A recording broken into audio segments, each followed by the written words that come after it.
और देख लो sir rating मिलाई कैसे बनाते हैं।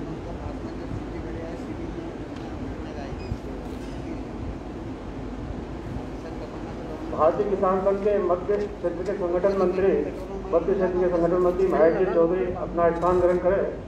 और मैं सभी अतिथि महानुभाव से निवेदन करता हूं कि दीप प्रज्वलित और पूजन करके इस कार्यक्रम की शुरुआत करें।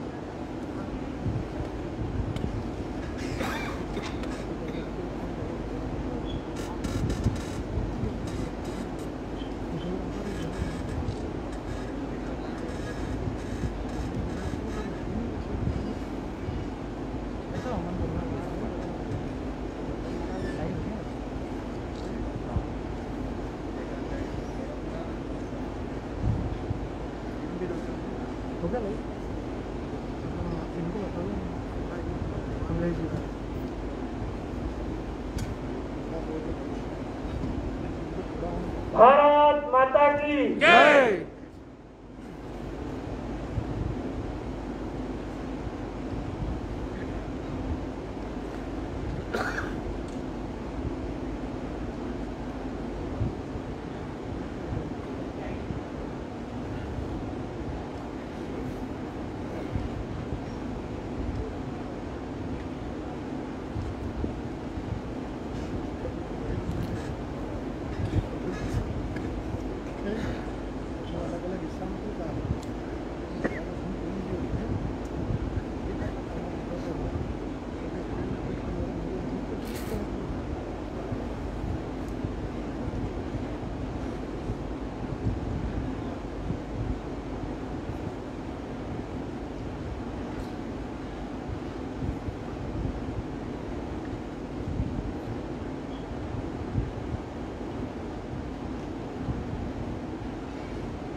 भारतीय किसान संघ इंदौर जिले के प्रचार प्रमुख श्री धर्मेंद्र जी चौधरी से निवेदन है कि जो अतिथि परिचय के लिए मैं निवेदन करता हूं। धर्मेंद्र जी चौधरी। भगवान बलराम की जय। आज के कार्यक्रम की मुख्य अध्यक्ष हमारे चित परिचित श्रीमती सुमित्रा महाजन, हम ताई के नाम से भी जानते हैं, भूतपूर्व लोकसभा अध्यक्ष एवं अखिल भारतीय अध्यक्ष श्री सददेव दत्तोपंत जी ठेंगड़ी जन्म शताब्दी वर्ष समारोह समिति। आज के कार्यक्रम के मुख्य वक्ता आदरणीय श्री दिनकर जी सबनीश, राष्ट्रीय स्वयंसेवक के वरिष्ठ प्रचारक, अखिल भारतीय ग्राहक पंचायत के अखिल भारतीय संगठन मंत्री, मुख्यालय दिल्ली। श्री महेश जी चौधरी, संघ के प्रचारक और भारतीय किसान संघ के क्षेत्रीय संगठन मंत्री, मुख्यालय भोपाल। श्री कमल सिंह जी आंजना, भारतीय किसान संघ मालवा प्रांत अध्यक्ष, निवास ग्राम चानमुख, जिला उज्जैन। भगवान बलराम की जय।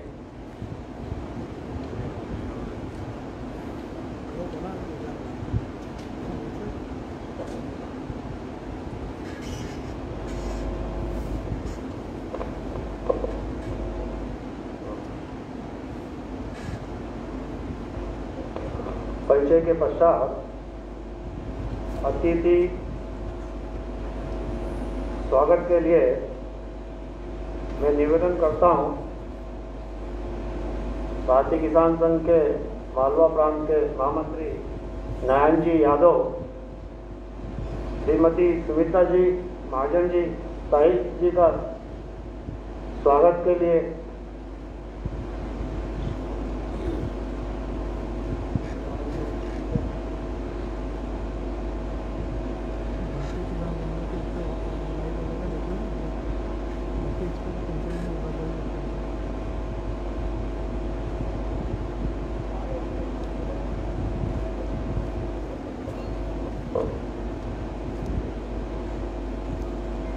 श्रद्धेय दत्तोपंत जी टेंगरी जी की जन्म शताब्दी के इस समापन समारोह में आप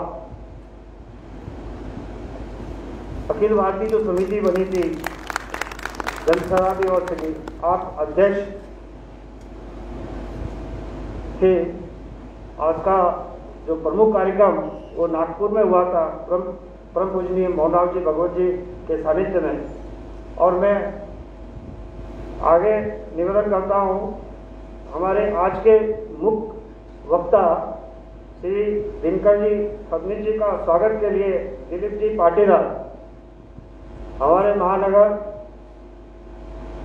इकाई के मंत्री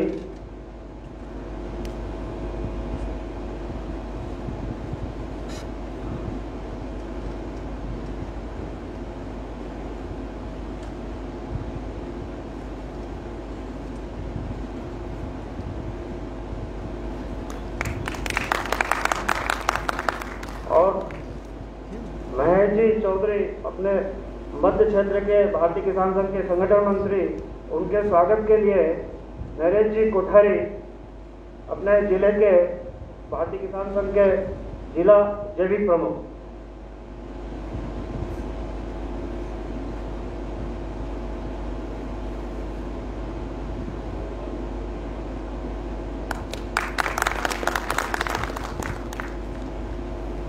मालवा प्रांत के अध्यक्ष कमल सिंह जी आजना जी का स्वागत के लिए मैं सुनील जी राठौर से आग्रह करूंगा जो स्वागत करें। स्वागत के बाद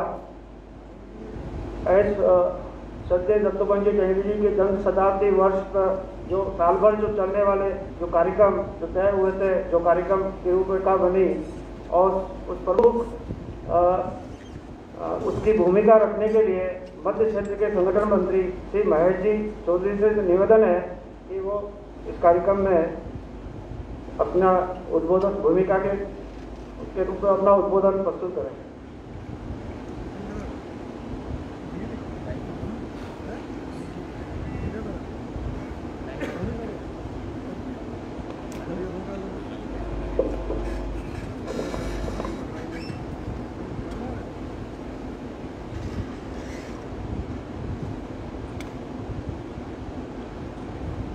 मां अहिल्या की पावन नगरी, हिंदुस्तान का सबसे स्वच्छ शहर इंदौर में आयोजित श्रद्धेय दत्तोपंत टेंगरी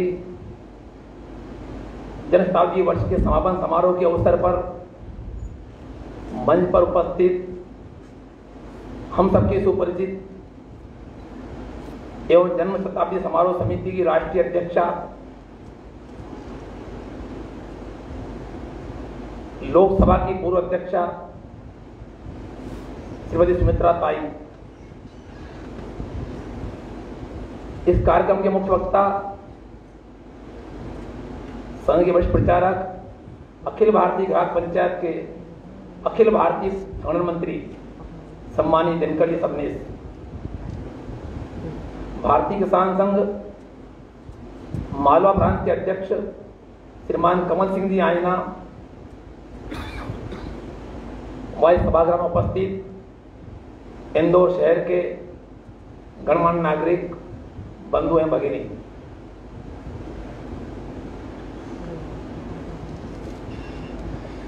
जन्म शताब्दी समारोह समिति के माध्यम से 10 नवंबर 2019 को नागपुर के अंदर अखिल भारतीय शुभारंभ हुआ।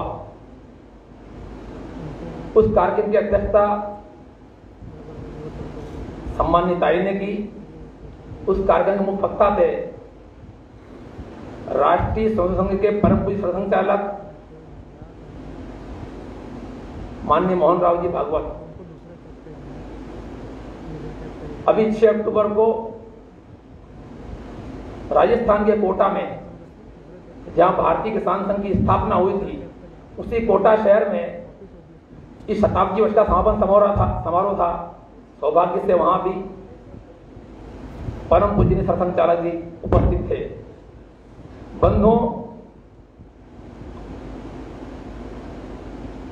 10 नवंबर 1920 में श्रीदेव दत्तोपंत ठेंगड़ी का जन्म हुआ। उनके विचार को लेकर समिति ने तय किया था कि उनका जो विचार है यह जन जन तक पहुंचना चाहिए। तो 3 बिंदु तय करे थे। एक राष्ट्र की अवधारणा, विकास की अवधारणा और दत्तोपंत द्वारा बताया गया थर्ड वे, तीसरा रास्ता। ये विचार संपूर्ण समाज तक जाना चाहिए। भारतीय किसान संघ ने भी अपने संघ के माध्यम से कुछ कार्यक्रम तय किए थे साल भर चलाने के लिए। जैसे जैविक कृषि का विस्तार करना देश के अंदर, तो हर जिला स्तर पर जैविक कृषि के सम्मेलन हो, अभ्यास वर्ग हो, युवाओं के सम्मेलन हो, महिलाओं के सम्मेलन हो, युवा उद्यमियों की कार्यशाला हो। और मध्य प्रदेश से 52,000 गांव हैं। इन 52,000 गांवों में से 26,000 गांवों तक भारतीय किसान संघ के कार्यकर्ता गांव गांव में गोष्ठी के माध्यम से दत्तोपंत जी के विचार को रखना, किसान संघ के बारे में विचार रखना, इस प्रकार लक्ष्य लिया गया था। इस कार्यक्रम की शुरुआत हुई जनवरी में। हम सबको मालूम है मार्च से हमारे देश के अंदर कोरोना नाम की महामारी ने पैर पसार ली है। इसलिए एक बड़ा आयोजन करने का जो विचार था, इस महामारी के कारण वो सारे कार्यक्रम संपन्न नहीं हो पाए। पर फिर भी लॉकडाउन के तहत जो कुछ कार्यक्रम संपन्न हुए, उस पर 2 प्रमुख कार्यक्रम जानकारी मैं आपको दूंगा। एक कार्यक्रम था 11 मई को,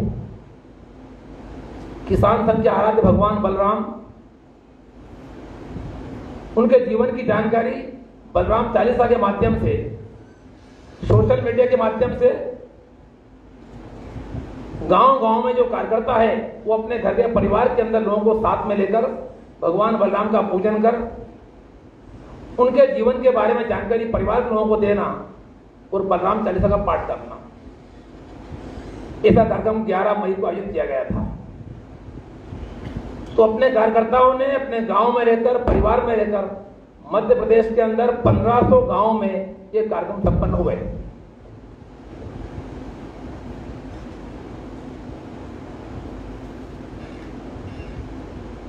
उन 1500 गांवों में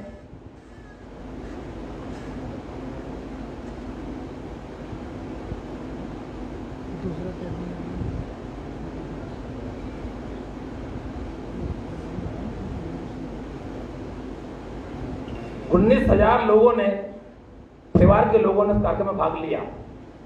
दूसरा कार्यक्रम 1 जून गंगा दशहरे के दिन श्री दत्तोपंत जी ठेंगड़ी के चित्र को अपने घर में उसी स्थान पर रखकर पूजन कर और अपने परिवार के लोगों को दत्तोपंत जी के जीवन के बारे में जानकारी देना। उसके साथ ही हमारे देश के राष्ट्रीय उपाध्यक्ष भारतीय किसान संघ के श्रीदेव केलकर जी, उनका जो उद्बोधन था वो अपने परिवार के लोगों को सुनाना। तो वह कार्यक्रम भी मध्य प्रदेश के 1700 गांवों में संपन्न हुआ, जहां पर 36,000 बंधुओं ने उस कार्यक्रम को सुना, उसमें भाग लिया। जो कार्यक्रम हम कर नहीं पाए, उस सड़क की योजना है कि आने वाले समय में उनके विचार को लेकर उन सब कार्यक्रम को हम संपन्न करेंगे। बंधुओं, हम सबको जानकारी है इस कोरोना काल में ही हमारे राष्ट्रीय उपाध्यक्ष श्री प्रभाकर जी केलकर हमारे बीच में नहीं रहे। हम सब लोगों ने इसी महीने की 8 तारीख को इंदौर के अंदर भी उनको श्रद्धांजलि दी है। बंधुओं, ऐसा कहते हैं दत्तोपंत ठेंगड़ी व्यक्ति नहीं, एक विचार थे। एक व्यक्ति अपने जीवन में कितने काम कर सकता है कि उनने अपने जीवन से सिद्ध करके दिखाया। उनने अपने जीवन काल में 11 संगठनों की स्थापना की। वो सारे संगठन हिंदुत्व की आधारशिला पर राष्ट्र हित में आज काम कर रहे हैं देश के अंदर। उनके बारे में कहा जाता था कि प्रखर वक्ता, विचारक, चिंतक, कुशल संगठक, भविष्य दृष्टा, ऐसा उनके बारे में कहा जाता था। उनके जीवन की पड़ी हुई घटनाओं में से 2-3 घटनाएं मुझे ध्यान में आती है, वो कहकर अपनी बात पूरी करूंगा।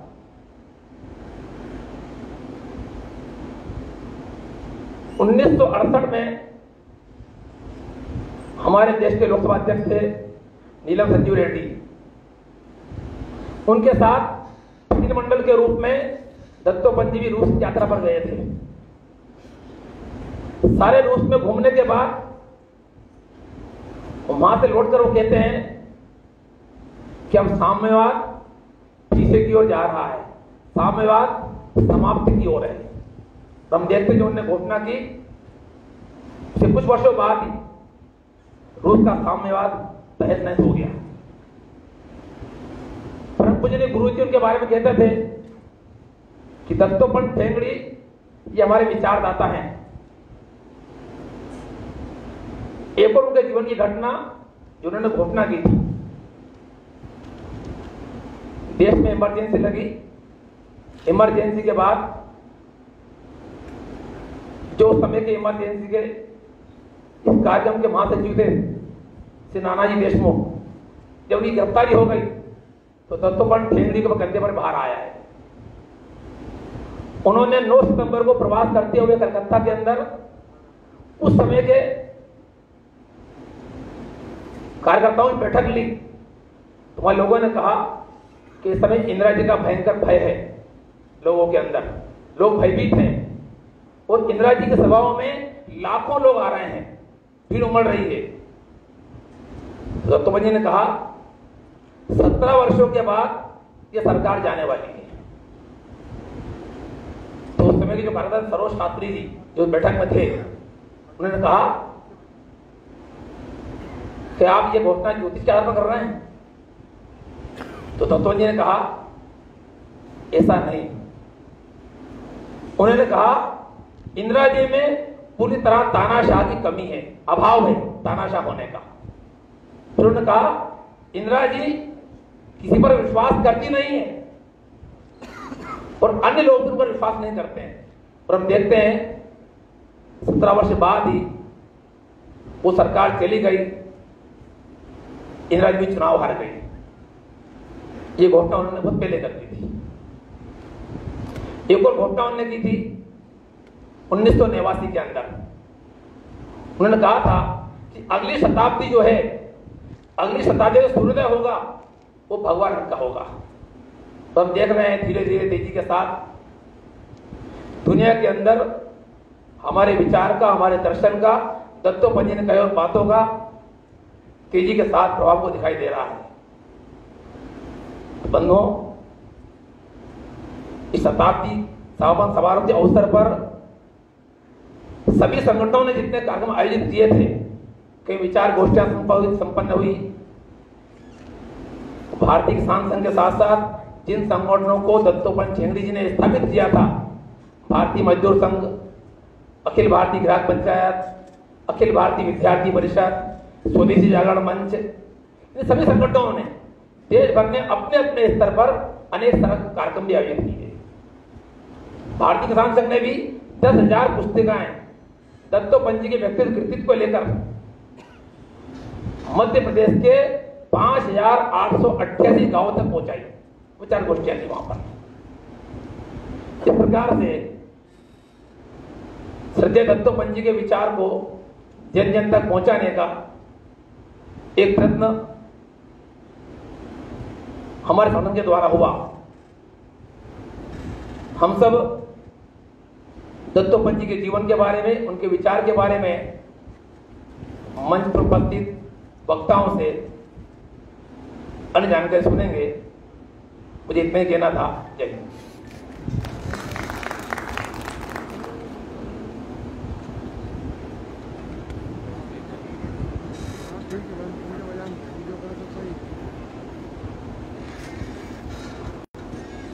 इस समापन समारोह में हमारे बीच में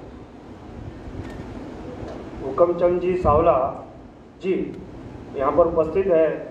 आप कामधेनु बोर्ड के सदस्य हैं भारत सरकार में और विश्व हिंदू परिषद के अंतर्राष्ट्रीय उपाध्यक्ष हैं।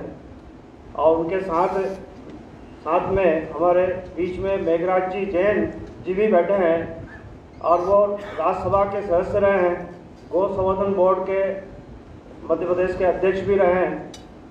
और हमारे बीच में हमारे सहयोगी वल्लभ भाई जी पटेल जी भी हमारे बीच में उपस्थित हैं। वो भी हमारे अच्छे कृषक और उद्योगपति और गिर जो नस्ल है, जो गाय है, उनकी गौशाला का संचालन भी वो करते हैं, वो भी हमारे बीच में हैं। भारतीय किसान संघ के 3 आयाम है, संगठनात्मक, रचनात्मक और आंदोलनात्मक। रचनात्मक जो कार्य है उसमें जैविक कृषि और गौ संवर्धन और पर्यावरण ऐसे अनेक कार्य जो ग्रामीण क्षेत्र में रचनात्मक की भूमिका में हम करते हैं। और इस प्रकार से मैं इस कार्यक्रम की इस कड़ी में, क्योंकि इस कार्यक्रम में हमारे भारतीय किसान संघ के अखिल भारतीय महामंत्री बद्रीनाथ जी चौधरी जी भी आने वाले थे, लेकिन उनकी फ्लाइट सवेरे 6 बजे और यहाँ 3 बजे उतर आने वाली थी। वो लेट भी हुई और बहुत सारी प्रक्रिया थी। 8 घंटे का समय ले रहा था जयपुर से यहाँ फ्लाइट, और जाने का समय कल उनके यहाँ परिवार में शादी थी, तो इसलिए वो शादी में नहीं पहुँच पा रहे थे। इस कारण उनका वो कार्यक्रम निरस्त हुआ बद्रीनाथ जी का।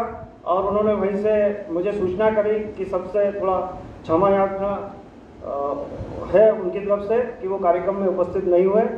और मैं अब अगली कड़ी में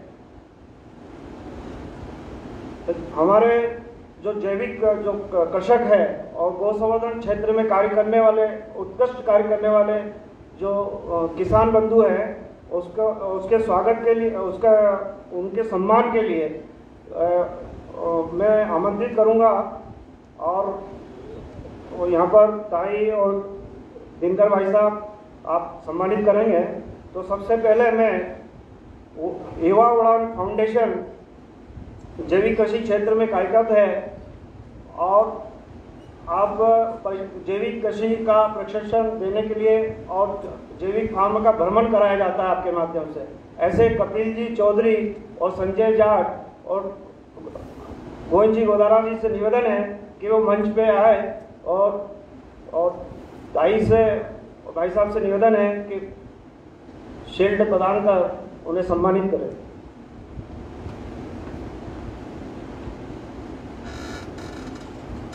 आपकी संस्था उड़ान है। आपने कोरोना के इस कालखंड में पर्यावरण के ऊपर बहुत काम किया है और आपकी संस्था ATG की छूट है आपकी संस्था में।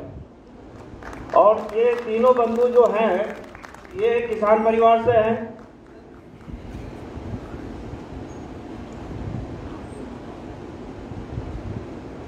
और आगे मैं आमंत्रित करता हूं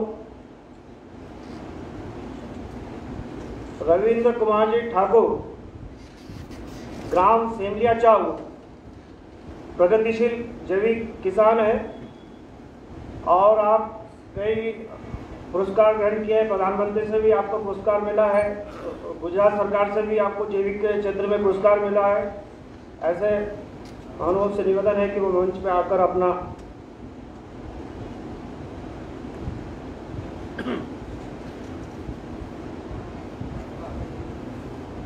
गुजरात ग्लोबल एग्रीकल्चर समिट में आप 2013 में आपके द्वारा की गई जैविक खेती पर कार्य स्वरूप तत्कालीन मुख्यमंत्री वर्तमान प्रधानमंत्री जी नरेंद्र जी मोदी जी ने आपको 51,000 रुपये की राशि सम्मानित किया।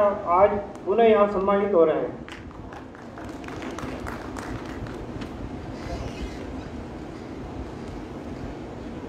अब मैं आमंत्रित कर रहा हूँ अपनी महिला जैविक किसान श्रीमती पल्लवी जी व्यास, जो शांता फार्म के नाम से एक प्लांट इंदौर में चल रहा है। एक 1,500 लीटर दूध आप देशी गाय जो करई के पास में है, महेश्वर के पास में 50 एकड़ के फार्म में जैविक खेती और गोवंश जैविक देशी गोवंश, और आप कई संस्थाओं में आप काउ सिग्नल नामक ट्रेनिंग प्रोग्राम का भी संचालित करते हैं और महिला शक्तिकरण को बढ़ावा देने के लिए 300 से अधिक महिलाओं को रोजगार दिया आपके माध्यम से दिया गया है।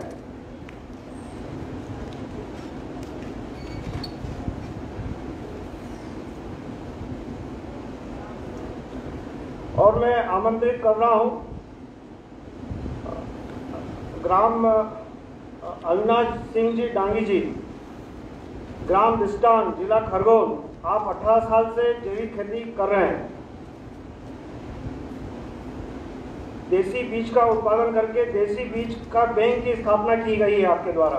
आप organic India national bank list में रहे। आपके राजमाता विजयराजे सिंधिया कृषि महाविद्यालय द्वारा भी फेलोशिप अवार्ड से सम्मानित किया जा चुका है। आप गो आधारित जैविक खेती के मास्टर ट्रेनर हैं।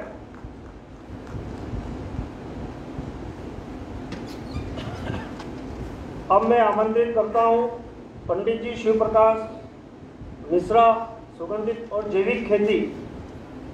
आप इंजीनियर हैं। मनोज जी मिश्रा, आप कृषक हैं और आप केंद्र सरकार के नेशनल एरोनोमा मिशन और नेशनल बम्बू मिशन के माध्यम से सुगंधित फसलों की खेती करते हैं। आपने इंदौर में पहली बार जैविक कृषि मेला का आयोजन आपके माध्यम से और किसान संघ के माध्यम से आपके द्वारा आयोजित किया गया है। उसमें बड़ी संख्या में 25-30 हज़ार लोगों ने उस जैविक कृषि मेला को उसका लाभ मिला और उसी माध्यम से ये सारे लोग अपने से जुड़े हैं। अब मैं आमंत्रित करता हूँ हमारे जैविक भारतीय किसान संघ के जुझार सिंह जी परमार, जो जिले के जैविक प्रमुख हैं, उनसे आग्रह करूंगा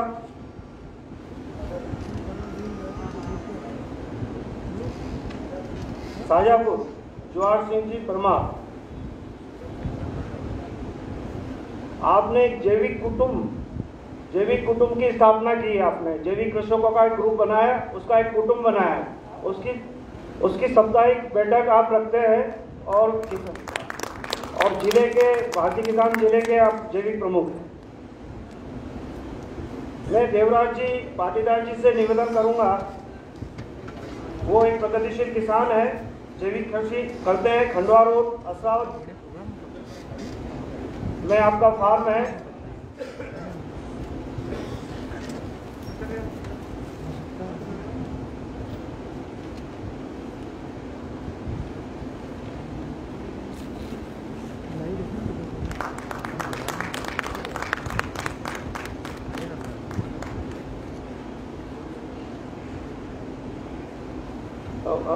भाई साहब से भी, हुकमचंद जी सावला जी से भी निवेदन है कि आप नरेश जी कोठारी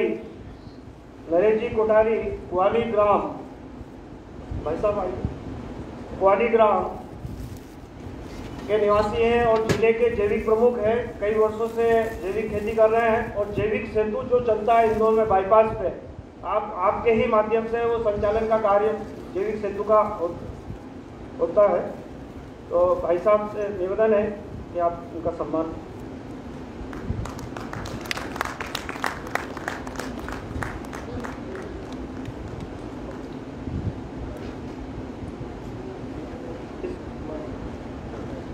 इस कार्यक्रम में हमारे प्रांत के जैविक प्रमुख आनंद जी ठाकुर जी भी आने वाले थे, लेकिन घर में शादी होने के कारण वो नहीं आ पाए, और वैसे ही वैशाली दीदी जो महिला संयोजिका है प्रांत की, वो भी आने वाली थी, लेकिन उसको कोरोना हो गया है तो वो घर पे है। तो वो भी उसने भी पीएचडी किया, और पीएचडी करने के बाद वो पूरी तरह से खेती करती है, और कई पुरस्कार उनको कई राज्यों से मिला है। वो अपने महिला जिला प्रमुख है, अपने भारतीय किसान संघ की प्रांत जैविक प्रमुख है, महिला संयोजिका है। और इस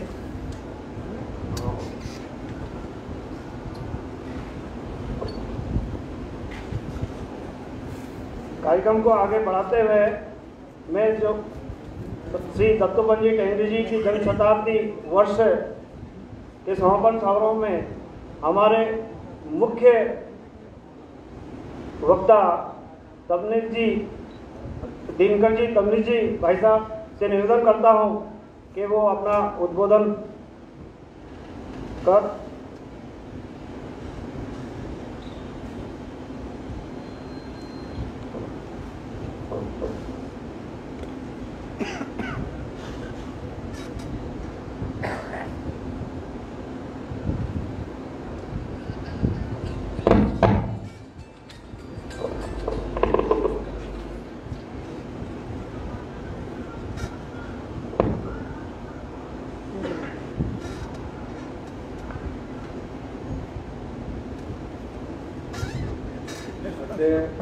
दत्तोपंत ठेंगड़ी जी की जन्म शताब्दी समारोह में आज समापन कार्यक्रम में अध्यक्षता कर रही हम सबको जिनका आशीर्वाद प्राप्त है, हम सबको जिनका स्नेह प्राप्त है, ऐसे इंदौर क्षेत्र या मालवा क्षेत्र की सर्वाधिक लोकप्रिय नेता आदरणीय सुमित्रा ताई जी,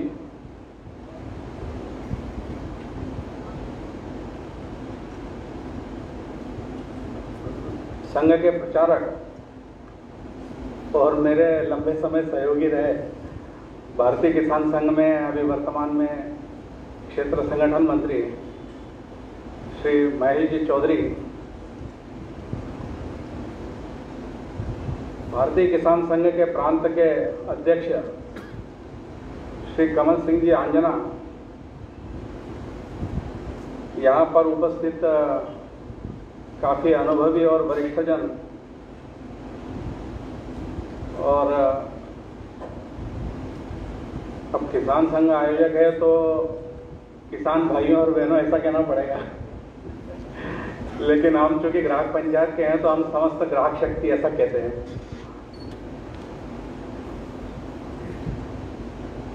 श्रद्धेय दत्तोपंत जी का जन्म शताब्दी वर्ष मनाने की योजना बड़े व्यापक स्तर पर बनी थी, लेकिन जो वैश्विक महामारी का स्वरूप हमारे सामने आया उसके कारण उतने अच्छे स्वरूप में वो नहीं आ पाया सामने, लेकिन उनका व्यक्तित्व, उनका कृतित्व ये हमें चलते चलते दिखता है। जहां देखे वहां पर एक छोटे छोटे वनवासी अंचलों में जो मजदूरी करने वाले लोग हैं, वहां तक दत्तोपंत जी का नाम और काम है। और बड़े शहरों की अपन क्या बात करें, दुनिया के 33 देशों में जिनका प्रवास हुआ, जिन्होंने वहां के अर्थव्यवस्था का अध्ययन किया, और अध्ययन किया इतना ही नहीं तो वहां की सरकारों को ने सुझाव भी मांगे उनसे, और उन्होंने जो इतने अच्छे सुझाव और उनको मार्गदर्शन दिया कि उन्हें लगा कि हमारे यहाँ की अर्थव्यवस्था का अध्ययन आपको कैसे इतना अच्छा है। तो उनके बारे में अधिकांश लोग जानते हैं कि उनको चाय पीने का बड़ा शौक था, और इसलिए चाय पीने के लिए वो ऐसे छोटी गुमटियों पे चले जाते थे, ऐसी गुमटियों पे जहां पर गरीब लोग आते हैं, उनके साथ चाय पीते पीते वो बात करते थे, और बात करते करते वो वहां की अर्थव्यवस्था क्या है उस देश की उसको समझ जाते थे। वो विदेश यात्रा में प्रवास पे गए, इसका मतलब बड़े बड़े कार्यक्रमों में रहे ऐसा नहीं है, वो वहां के आम जन से लेकर तो बड़े लोगों तक सबसे मिलना और सबकी बातों को समझना, इस प्रकार का इनकी शैली थी। हमारा तो भाग्य रहा कि काफ़ी संबंध उनसे आया, जिनको हम हमारे आदर्श मानते हैं, पूजनीय डॉक्टर जी, पूजनीय गुरु जी। उनको तो कभी हमने देखा नहीं, लेकिन जो हमारे जीवंत आदर्श थे उनमें अपने यहाँ के प्रांत प्रचारक रहे श्रीमान शरद मेहरोत्रा जी और दत्तोपंत जी ठेंगड़ी। इन्हें हमने देखा भी, इन्हें पढ़ा भी, और ऐसा लगता था कि जो हम सोचते हैं या जैसा हमने सोचना चाहिए बस वैसा ये हमें बराबर बताते हैं और मार्गदर्शन करते हैं। अभी वर्तमान में जो श्री राम जन्मभूमि न्यास के कोषाध्यक्ष हैं स्वामी गोविंद देव गिरी जी, उन्होंने तो यहाँ तक कहा कि गुरु जी को अगर किसी ने पूरी तरह समझा और उनके विचारों को उतारा है अपने जीवन में, तो ऐसे में दो ही लोग समझता हूँ। और पहला नाम उन्होंने पंडित दीनदयाल उपाध्याय जी का बताया और दूसरा दत्तोपंत जी का बताया कि पूरे विचारों को उन्होंने आत्मसात कर लिया था और उसके अनुरूप काम को विकसित करने का प्रयास किया। जब इतने बड़े व्यक्तित्व की बात करते हैं तो ध्यान में आता है कि उनके जीवन की सरलता ये इतने देखने लायक थी कि अब हम कल्पना भी नहीं कर सकते उसकी। मैं मऊ में प्रचारक था और वहाँ पर जब उनका आना हुआ तो आदरणीय बाबा साहब अम्बेडकर जी के जन्म स्थान पर जाने का कार्यक्रम बनाया और यह तय किया कि भाई माणक चौक से वहाँ जाएंगे और जो उनके अनुयायी होंगे, जो उनके लिए काम करते होंगे, ऐसे सब लोगों को हम एकत्रित करेंगे। सब लोग एकत्रित भी आ गए, सबके लिए गाड़ियों की व्यवस्था भी की। और जैसे ही वो ठेंगड़ी जी आए, उन्होंने कहा कि नहीं, वहाँ हम चलने वाले, वहाँ गाड़ियों से क्यों चलेंगे, हम पैदल चलेंगे। अब ये सुनते ही हमारे तो होश ही उड़ गए कि कहाँ माणक चौक और कहाँ उनका जन्म स्थान। और मैं जिला प्रचारक था, मैं तो बहुत कम उम्र का था उस समय, लेकिन बाकी सारे बड़ी उम्र के लोग थे। बाकी लोगों ने बोला कि हाँ बिल्कुल पैदल चलेंगे। और पैदल चलते चलते, बात करते करते, कभी इसके कंधे पे हाथ, कभी उसके कंधे पे हाथ, और बात करते करते वहाँ पर पहुँचे। लेकिन हमने देखा कि वहाँ से लौटते समय तक ये जितने मंडली थी सब वो दत्तोपंत जी की भगत हो गई थी।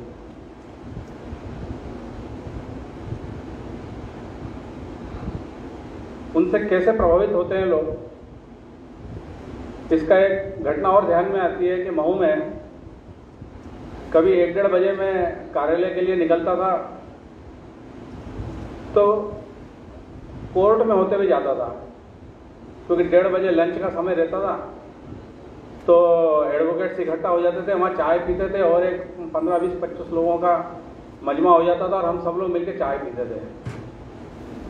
अब वो मऊ इतना छोटा शहर है कि सब एक दूसरे को जानते हैं। अब हम आ गए तो जो संघ के हैं वो भी आ जाते थे, जो भाजपा के वो भी आ जाते थे, जो कांग्रेस के वो भी आ जाते थे। एक जहां आरा नाम की एक मुस्लिम महिला थी, वो भी प्रैक्टिस करती थी। वो भी हमें दूर से देखती थी, जानती थी कि संघ के प्रचारक हैं। और हमारा जो मजमा जमता था वहाँ पर उसको भी देखती थी वो।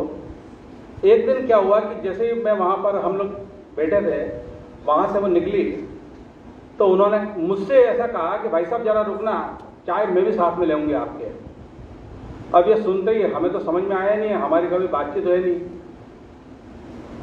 कभी हमारा मिलना हुआ नहीं, कभी राम नाम भी नहीं हुई कि कोई नमस्ते हो गई तो याद रह गया। और वो जो भी फाइल होगी उनके हाथ में, वो अपने रख के ऑफिस में आई और आने के बाद उन्होंने बताया कि वो बीएमएस के कोई अधिवेशन से लौटी है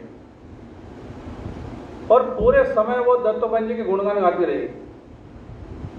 अब ये समझ में नहीं आता है कि 3 दिन के अधिवेशन में दत्तोपंत जी ने हजारों लोगों से मिले होंगे, हजारों लोगों को संबोधित किया होगा, उसके बीच में कहाँ एक व्यक्ति उनसे मिलता है और कहाँ उनसे प्रभावित होता है, और ऐसा प्रभावित होता है कि अपना सारा जो विचार है वही इनके विचारों से मिल जाता है। ये एक आश्चर्यजनक बात लगती है।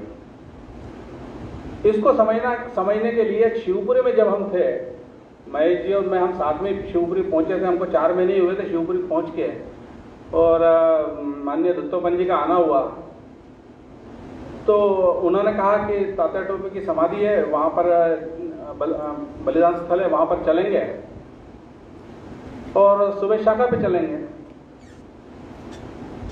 जब वहां पर हम बलिदान स्थल पे पहुंचे, वहां पर उन्होंने तात्या टोपे की मूर्ति की ओर देखा और उनके आंखों से आंसू जैसे आने लगे, एकदम भावुक हो गए। और फिर उन्होंने कहा कि यहाँ पर इन्होंने कुछ एक पत्र लिखा था और इन्होंने ऐसा कहा था, वो अगर यहाँ पर लिख के लग जाए तो ज़्यादा अच्छा रहेगा, लोगों को प्रेरणा मिलेगी उससे। इस प्रकार से उन्होंने बात कही कि मेरे पास है, मैं वो भिजवा दूंगा। इस प्रकार से उन्होंने कहा। मुझे तो लगता है कि अगर हमें रोना भी आए तो हम आसपास देखेंगे कि कोई देख तो नहीं रहा हमें रोते हुए कहीं, तो हम अपने आप को कैसे बचाने का, छुपाने का प्रयास करते हैं, लेकिन उनकी जो सरलता है वो देखने लायक सरलता है। और शाखा पे आए तो और भी कमाल हो गया। शाखा में ऐसे गोल सर्कल में सब लोग खड़े थे परिचय करने के लिए, और वो एक एक के सामने जाते थे और चश्मा ऐसा निकाल के और ऐसे देखते थे, क्योंकि उनको देखने की कोई समस्या थी। वो ऐसे पास में, चेहरे के पास में ऐसे हाथ लगा के देखते थे और फिर परिचय सुनते थे, फिर एक हाथ कोई बात पूछते थे, और फिर उसके बाद आगे बढ़ते थे दूसरे के सामने, फिर तीसरे के सामने। मुझे इतना अटपटा लगा, मैंने कहा आप एक जगह बैठते और हम बाकी लोगों को आपके सामने भेजते तो हमको अच्छा लगता।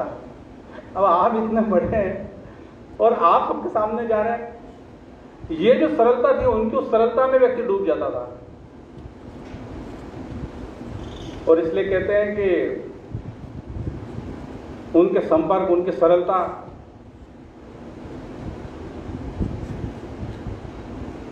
उनका जो भावना प्रधान जीवन था, उसको देखकर उनके विचारों के साथ व्यक्ति डूब जाता था, जुड़ जाता था। मऊ में एक कार्यक्रम का आयोजन किया था हमने, उसमें एक सिंपोजियम था। उस सिंपोजियम में 5 वक्ता थे, उसमें पहले वक्ता श्रीमान अर्जुन सिंह गारो जी थे। आज दुनिया में नहीं है वो, लेकिन वो जॉर्ज फर्नांडिस जी के साथ काम किया उन्होंने। एक बार कहीं विधायक बने थे सांवेर से और संसदीय सचिव बने थे। पहले वक्ता वो थे, और उन्होंने जब शुरुआत की तो हिंदू धर्म को लेकर इतनी बुराई की और जितने प्रकार के अपशब्द हो सकते थे वो सब कहे, तो हम भी हक्का के रह गए कि मैंने कहा अपन कहीं जाते हैं तो मुलायजे में अच्छी बात कर लेते हैं। लेकिन वो इस प्रकार की सारी बात हुई तो वातावरण एकदम अलग प्रकार का हो गया। फिर दूसरे तीसरे वक्ता थे। फिर अध्यक्षता करने के लिए दत्तोपंत जी जब खड़े हुए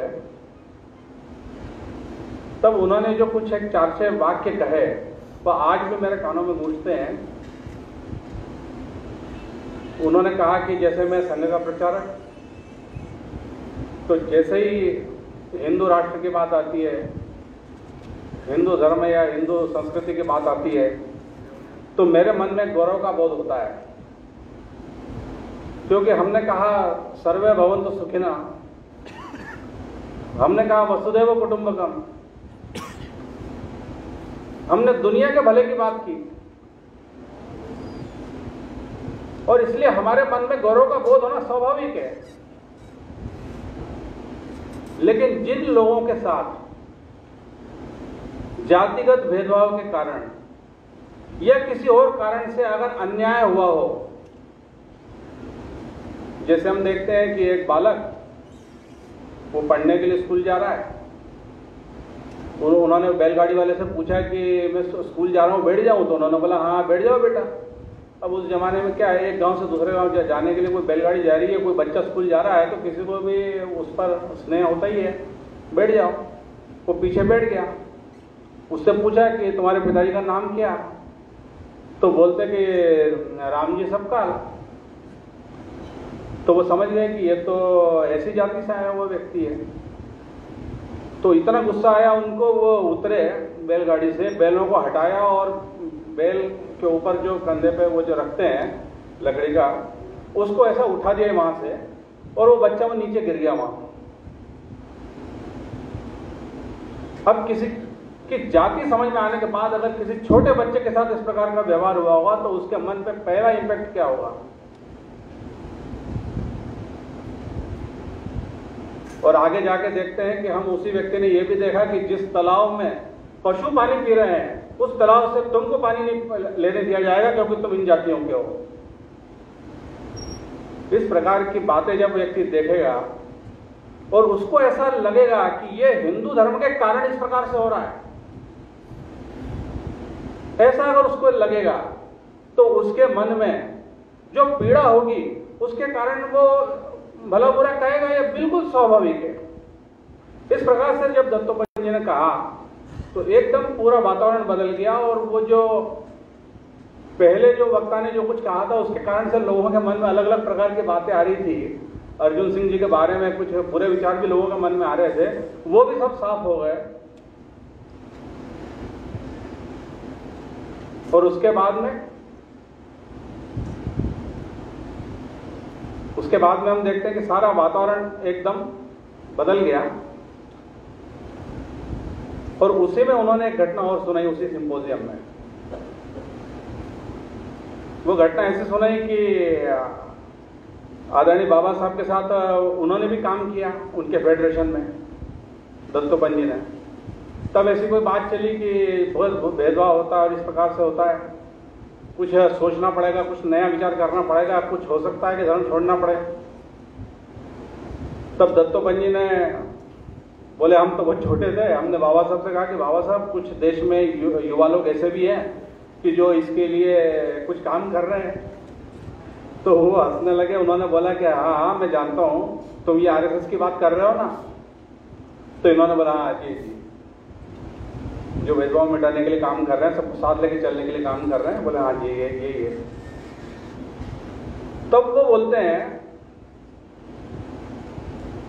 कि तुम्हारा संघ कब से चालू हुआ और अभी कितने तुम्हारे सदस्य हैं, और पूरे देश को अपने आगोश में लेने के लिए संघों को अभी कितना समय लगेगा। और तब तक मेरा समाज जो है वो इतना जागरूक हो चुका है कि अब वो तब तक रुकने के लिए तैयार नहीं है। और मेरे पास अब ज्यादा समय नहीं है, मेरी उम्र भी हो रही है और मेरे पास अब ज्यादा समय नहीं है, और इसलिए मुझे इनके लिए कोई ना कोई व्यवस्था करनी है। अगर मैंने इनकी व्यवस्था नहीं की तो ये देशद्रोही भी बन सकते हैं। और आगे जाकर हमको ध्यान में आएगा कि उनको ऐसे लोगों से ऑफर मिले कि जिन धर्मों का जन्म भारत से बाहर हुआ है, लेकिन बाबा साहब ने उसको अस्वीकार किया और उन्होंने कहा कि जिस धर्म का जन्म भारत की माटी से हुआ है उस धर्म में हमारे लोगों को मैं भेजूंगा, जिससे उनकी निष्ठा देशबाह्य नहीं होगी। इस प्रकार से हमने देखा कि उन्होंने किस प्रकार से अपने लोगों को दिशा दी। और आगे जाकर वो एक वाक्य और कहते हैं दत्तोपंत जी से, अगला वाक्य कहते हैं, वो ये कहते हैं कि तुम्हारे गोलवलकर ये सवर्णों और कम्युनिस्टों के बीच में बैरियर है, ये सवर्णों को कम्युनिस्ट नहीं होने देंगे। और मैं अंबेडकर, मैं हमारे लोगों को ये कम्युनिस्ट नहीं होने दूंगा, क्योंकि कम्युनिस्ट होने का मतलब कि इनकी निष्ठा जो है देशबाह्य हो जाएगी। और हम देखते हैं कि जब भारत और चाइना का युद्ध होता है तो कम्युनिस्ट यूनियनें जो काम करती हैं गोला बारूद फैक्ट्री में, वहां हड़ताल हो जाती है। उस समय अधिक काम करने का समय है कि हड़ताल का समय है।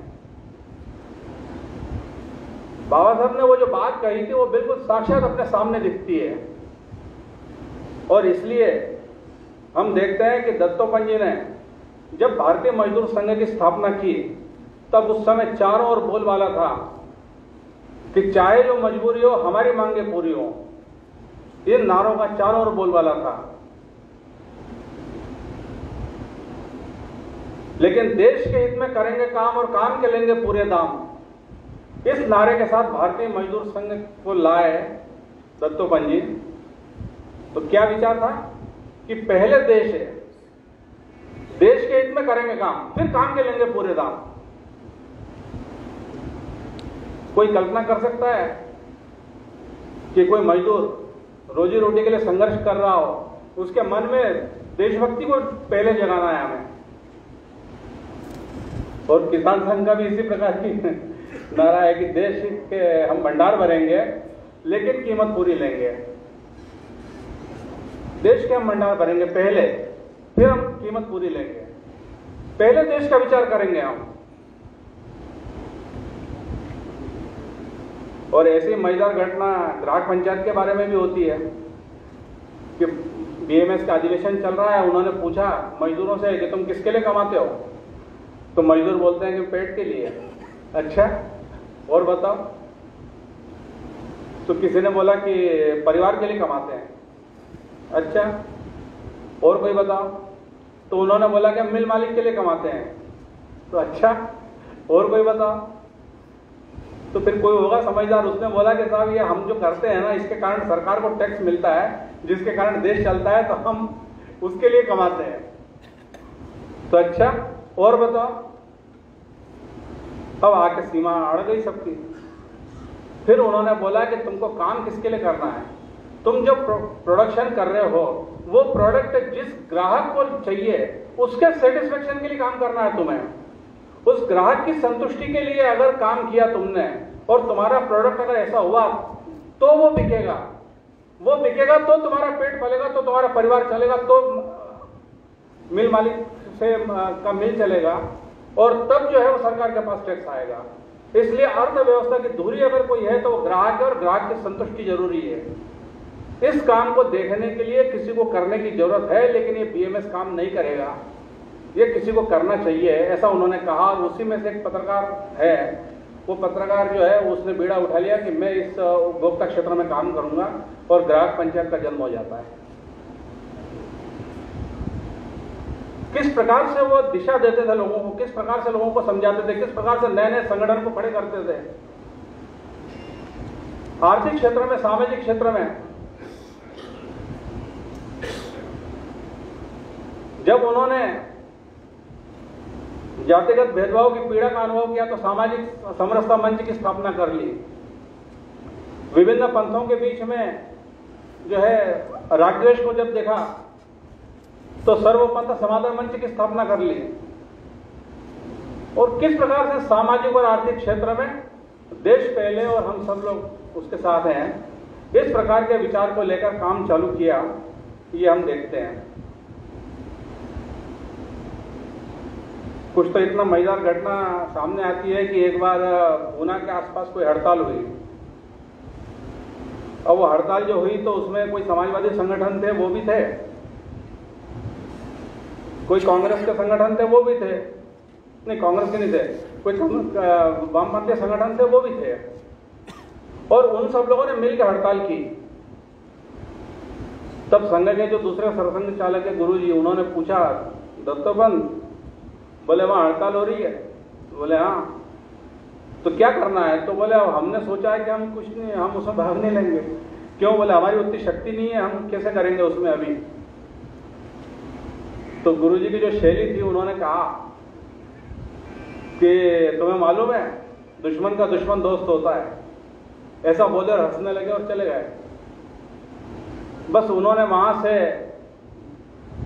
नागपुर से सीधे गाड़ी पकड़ी, पूना पहुंचे, और पूना और मुंबई के बीच में उन्होंने काम को चालू किया, और वामपंथी संगठन और समाजवादी संगठनों के साथ मिलकर काम को फैलाया, और उन्हीं के आंदोलन को ताकत दी उन्होंने। और इतनी ताकत उनके आंदोलनों की दी कि वो जो सब लोग थे वो सारे के सारे वो देखते थे कि ये किस प्रकार से काम करते हैं और किस प्रकार से लोगों को जोड़ लेते हैं। इतनी बड़ी मात्रा में लोग कैसे जुड़ जाते हैं इनके साथ में। और आंदोलन तेज हो गया, आंदोलन सफल हो गया, और आंदोलन के सफल होने के बाद में समाजवादी नेता जब वहां पर सम्मान समारोह उनका रखा था, और उसके लिए जब आए तो उन्होंने देखा कि दत्तोपंत ठेंगड़ी मंच में बैठे हैं। तो उन्होंने कहा कि जहाँ ये दत्तोपंत ठेंगड़ी बैठेगा वहाँ मैं नहीं बैठ सकता बोले उस मंच पे। अब उन्होंने कहा कि साहब आप लोगों को तो इनका भी सम्मान करना है, इन्होंने बहुत काम किया है यहाँ पे। तो उन्होंने कहा कि नहीं ऐसा नहीं हो सकता, मैं इस मंच पे नहीं आ सकता। दत्तोपंत जी तुरंत नीचे उतर गए। उन्होंने कहा कि हमको सफलता मिली है और हमारी सफलता की खुशी में अगर मेरे कारण अगर बाधा पहुंच रही है तो मैं तुरंत हटता हूं वहां से, लेकिन हमारे श्रमिकों को खुशी मनाने का ये अवसर है, ये छोड़ना नहीं चाहिए हमने, और इसलिए वो नीचे उतर आए।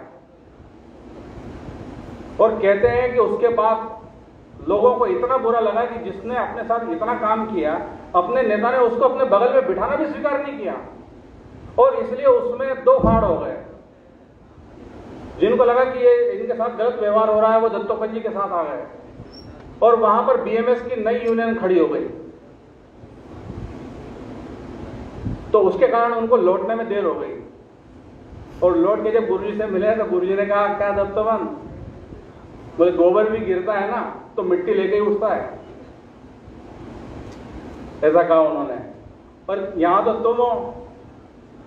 तुमसे तो जो भी मिलेगा वो तुम्हारा ही हो जाएगा बोले, और तुमने इसको साबित करके दिखा दिया वहां पे।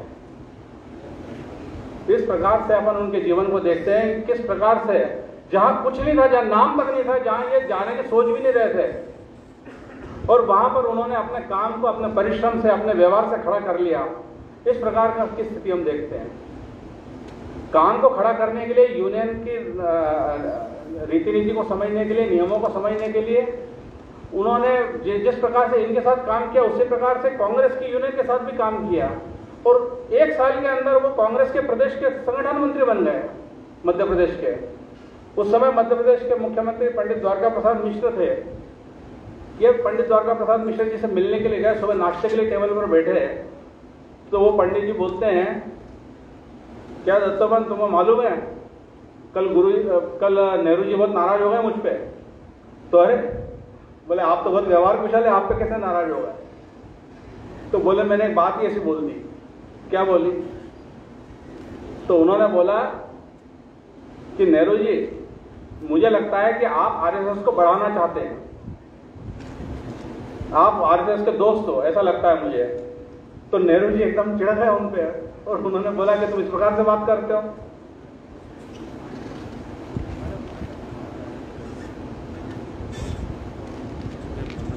तो उन्होंने क्या कहा? उन्होंने कहा कि जब तक आप इसका विरोध करते रहोगे तब तक ये बढ़ता ही रहेगा, इसको आप इस प्रकार से रोक नहीं सकते, ऐसा करके कहा। और वो हंस के और बोले कि वो नाराज है मुझ पे, ऐसा कहा उन्होंने। तो दत्तोपंत जी ने लगे हाथ एक अगला सवाल पूछ लिया उनसे कि पंडित जी अगर किसी संगठन को खत्म करना हो तो फिर उसका उपाय क्या है? जो उपाय वो कर रहे हैं उससे अगर खत्म नहीं होगा, उससे बढ़ने वाला होगा, तो खत्म करने का भी तो कोई उपाय होगा, उसका उपाय क्या है? तो उन्होंने कहा कि अरे बहुत सरल बात है, तुमको इतनी बात नहीं मालूम। उन्होंने बोला कि जो कार्यकर्ता हैं उनको साधनों से भर दो, साधनों से लेस कर दो उनको। जितने साधन उनके पास आते चले जाएंगे, उनके परिश्रम करने की आदत छूटती चली जाएगी, और साधन से साधना नष्ट होती है, ये उन्होंने बात कही। और दूसरी बात एक और कही कि किसी को योग्यता से अधिक बड़ा पद दे दो तो वो खुद ही इतना बोरा जाता है कि उसके बाद वो खुद ही खत्म हो जाता है। किस प्रकार से पंडित द्वारका प्रसाद जी मिश्र सोचते होंगे, वो देखकर ये भी आश्चर्यचकित रह गए कि अच्छा ये इस प्रकार से सोचते हैं। और उन्होंने कहा कि ये बात सही है कि संगठन को बढ़ाने के लिए त्याग और तपस्या की जरूरत है। इस प्रकार से लोगों से मिलते हुए, विभिन्न विचार के लोगों से मिलते हुए, और उनमें से अच्छी बातों को, अच्छी चीजों को लेकर अपने संगठन को आगे बढ़ाने के लिए वो लगातार प्रयास करते रहे। अभी महेश जी ने अपने उद्बोधन में बताया कि 1988 में नागपुर में डॉक्टर हेडगेवार जन्म शताब्दी समारोह के दौरान उन्होंने स्पष्ट घोषणा की थी सबके सामने, मैं भी उसमें उपस्थित था, मैं जिला प्रचारक था उस समय, नया जिला प्रचारक बना था, और वर्तमान प्रचारक और पूर्व प्रचारक ऐसे सब लोगों का एक सम्मेलन था। उस सम्मेलन में उन्होंने स्पष्ट रूप से कहा था कि ये सन 2000 जब आएगा तब तक ये वामपंथ जो है, इसका जो लाल रंग है, ये भगवे में विलीन हो जाएगा और पूंजीवाद जो है उसकी चमक समाप्त हो जाएगी। और जब ये उन्होंने कहा था तो मैं तो बहुत छोटा था, लेकिन जो बड़े लोग थे, जो अच्छे समझदार लोग थे, उनको विश्वास नहीं हो रहा था कि ये क्या बात कर रहे हैं। उस समय रूस का बोलबाला था, एक तरफा नाम था रूस का, और उन्होंने 1988 में ये बात कही और 1991 में 3 साल के बाद में रूस के टुकड़े हो गए। रूस कई देशों में बढ़ गया और उसको भी वो पेरेस्ट्राइका और ग्लासनोस्ट कहलाना पड़ा, उसको अपने विचारों से हटना पड़ा उसको। और ये देखने के बाद में चीन भी कुछ समय में संभल गया। उन्होंने बोला कि जो वामपंथी नीतियां हैं, इससे इस देश का विकास नहीं हो सकता, लोगों का विकास नहीं हो सकता, और इसलिए चीन कहने के लिए कम्युनिस्ट जरूर है, उसके कारण जो लोगों में को दबाया जाना चाहिए, उसके लिए उन्होंने वो उतना कम्युनिज्म रखा है कि कोई आवाज नहीं उठा पाए। लेकिन अगर विकास करना है तो विकास इस रास्ते से नहीं होगा, और इसलिए चीन ने भी वो रास्ता छोड़ दिया और दूसरे रास्तों को अपनाना चालू किया। जब उन्होंने दूसरे रास्तों को अपनाना चालू किया तो आज हम देखते हैं कि सबसे तेजी से विकास करती हुई अर्थव्यवस्था चीन की जो हमको दिखती है, उसका कारण ये कि उन्होंने उस रास्ते को छोड़ा। तो उस रास्ते को छोड़ते हुए हमने अपने आंखों से अपने सामने देखा कि जो हम कल्पना नहीं कर सकते थे वो 3 साल के अंदर घटित हो गया। और तब ऐसा लगता था कि अमेरिका एक तरफा रहेगा और अमेरिका की जो चमक है वो ऐसी रहेगी। तब 2 घटनाओं से मैं आपके सामने ये बात रख सकता हूं कि अभी कुछ वर्ष पहले एक वॉल स्ट्रीट आंदोलन हुआ था। वो वॉल स्ट्रीट आंदोलन क्या था? एक सड़क है, उसका नाम है वॉल स्ट्रीट। उस सड़क पे जितने कारपोरेट ऑफिस थे, उस कारपोरेट ऑफिस के पास अमेरिका की कुल संपत्ति का 90% मालिक ये वॉल स्ट्रीट पे जो कारपोरेट ऑफिस थे ये थे, और 10% में बाकी पूरा अमेरिका।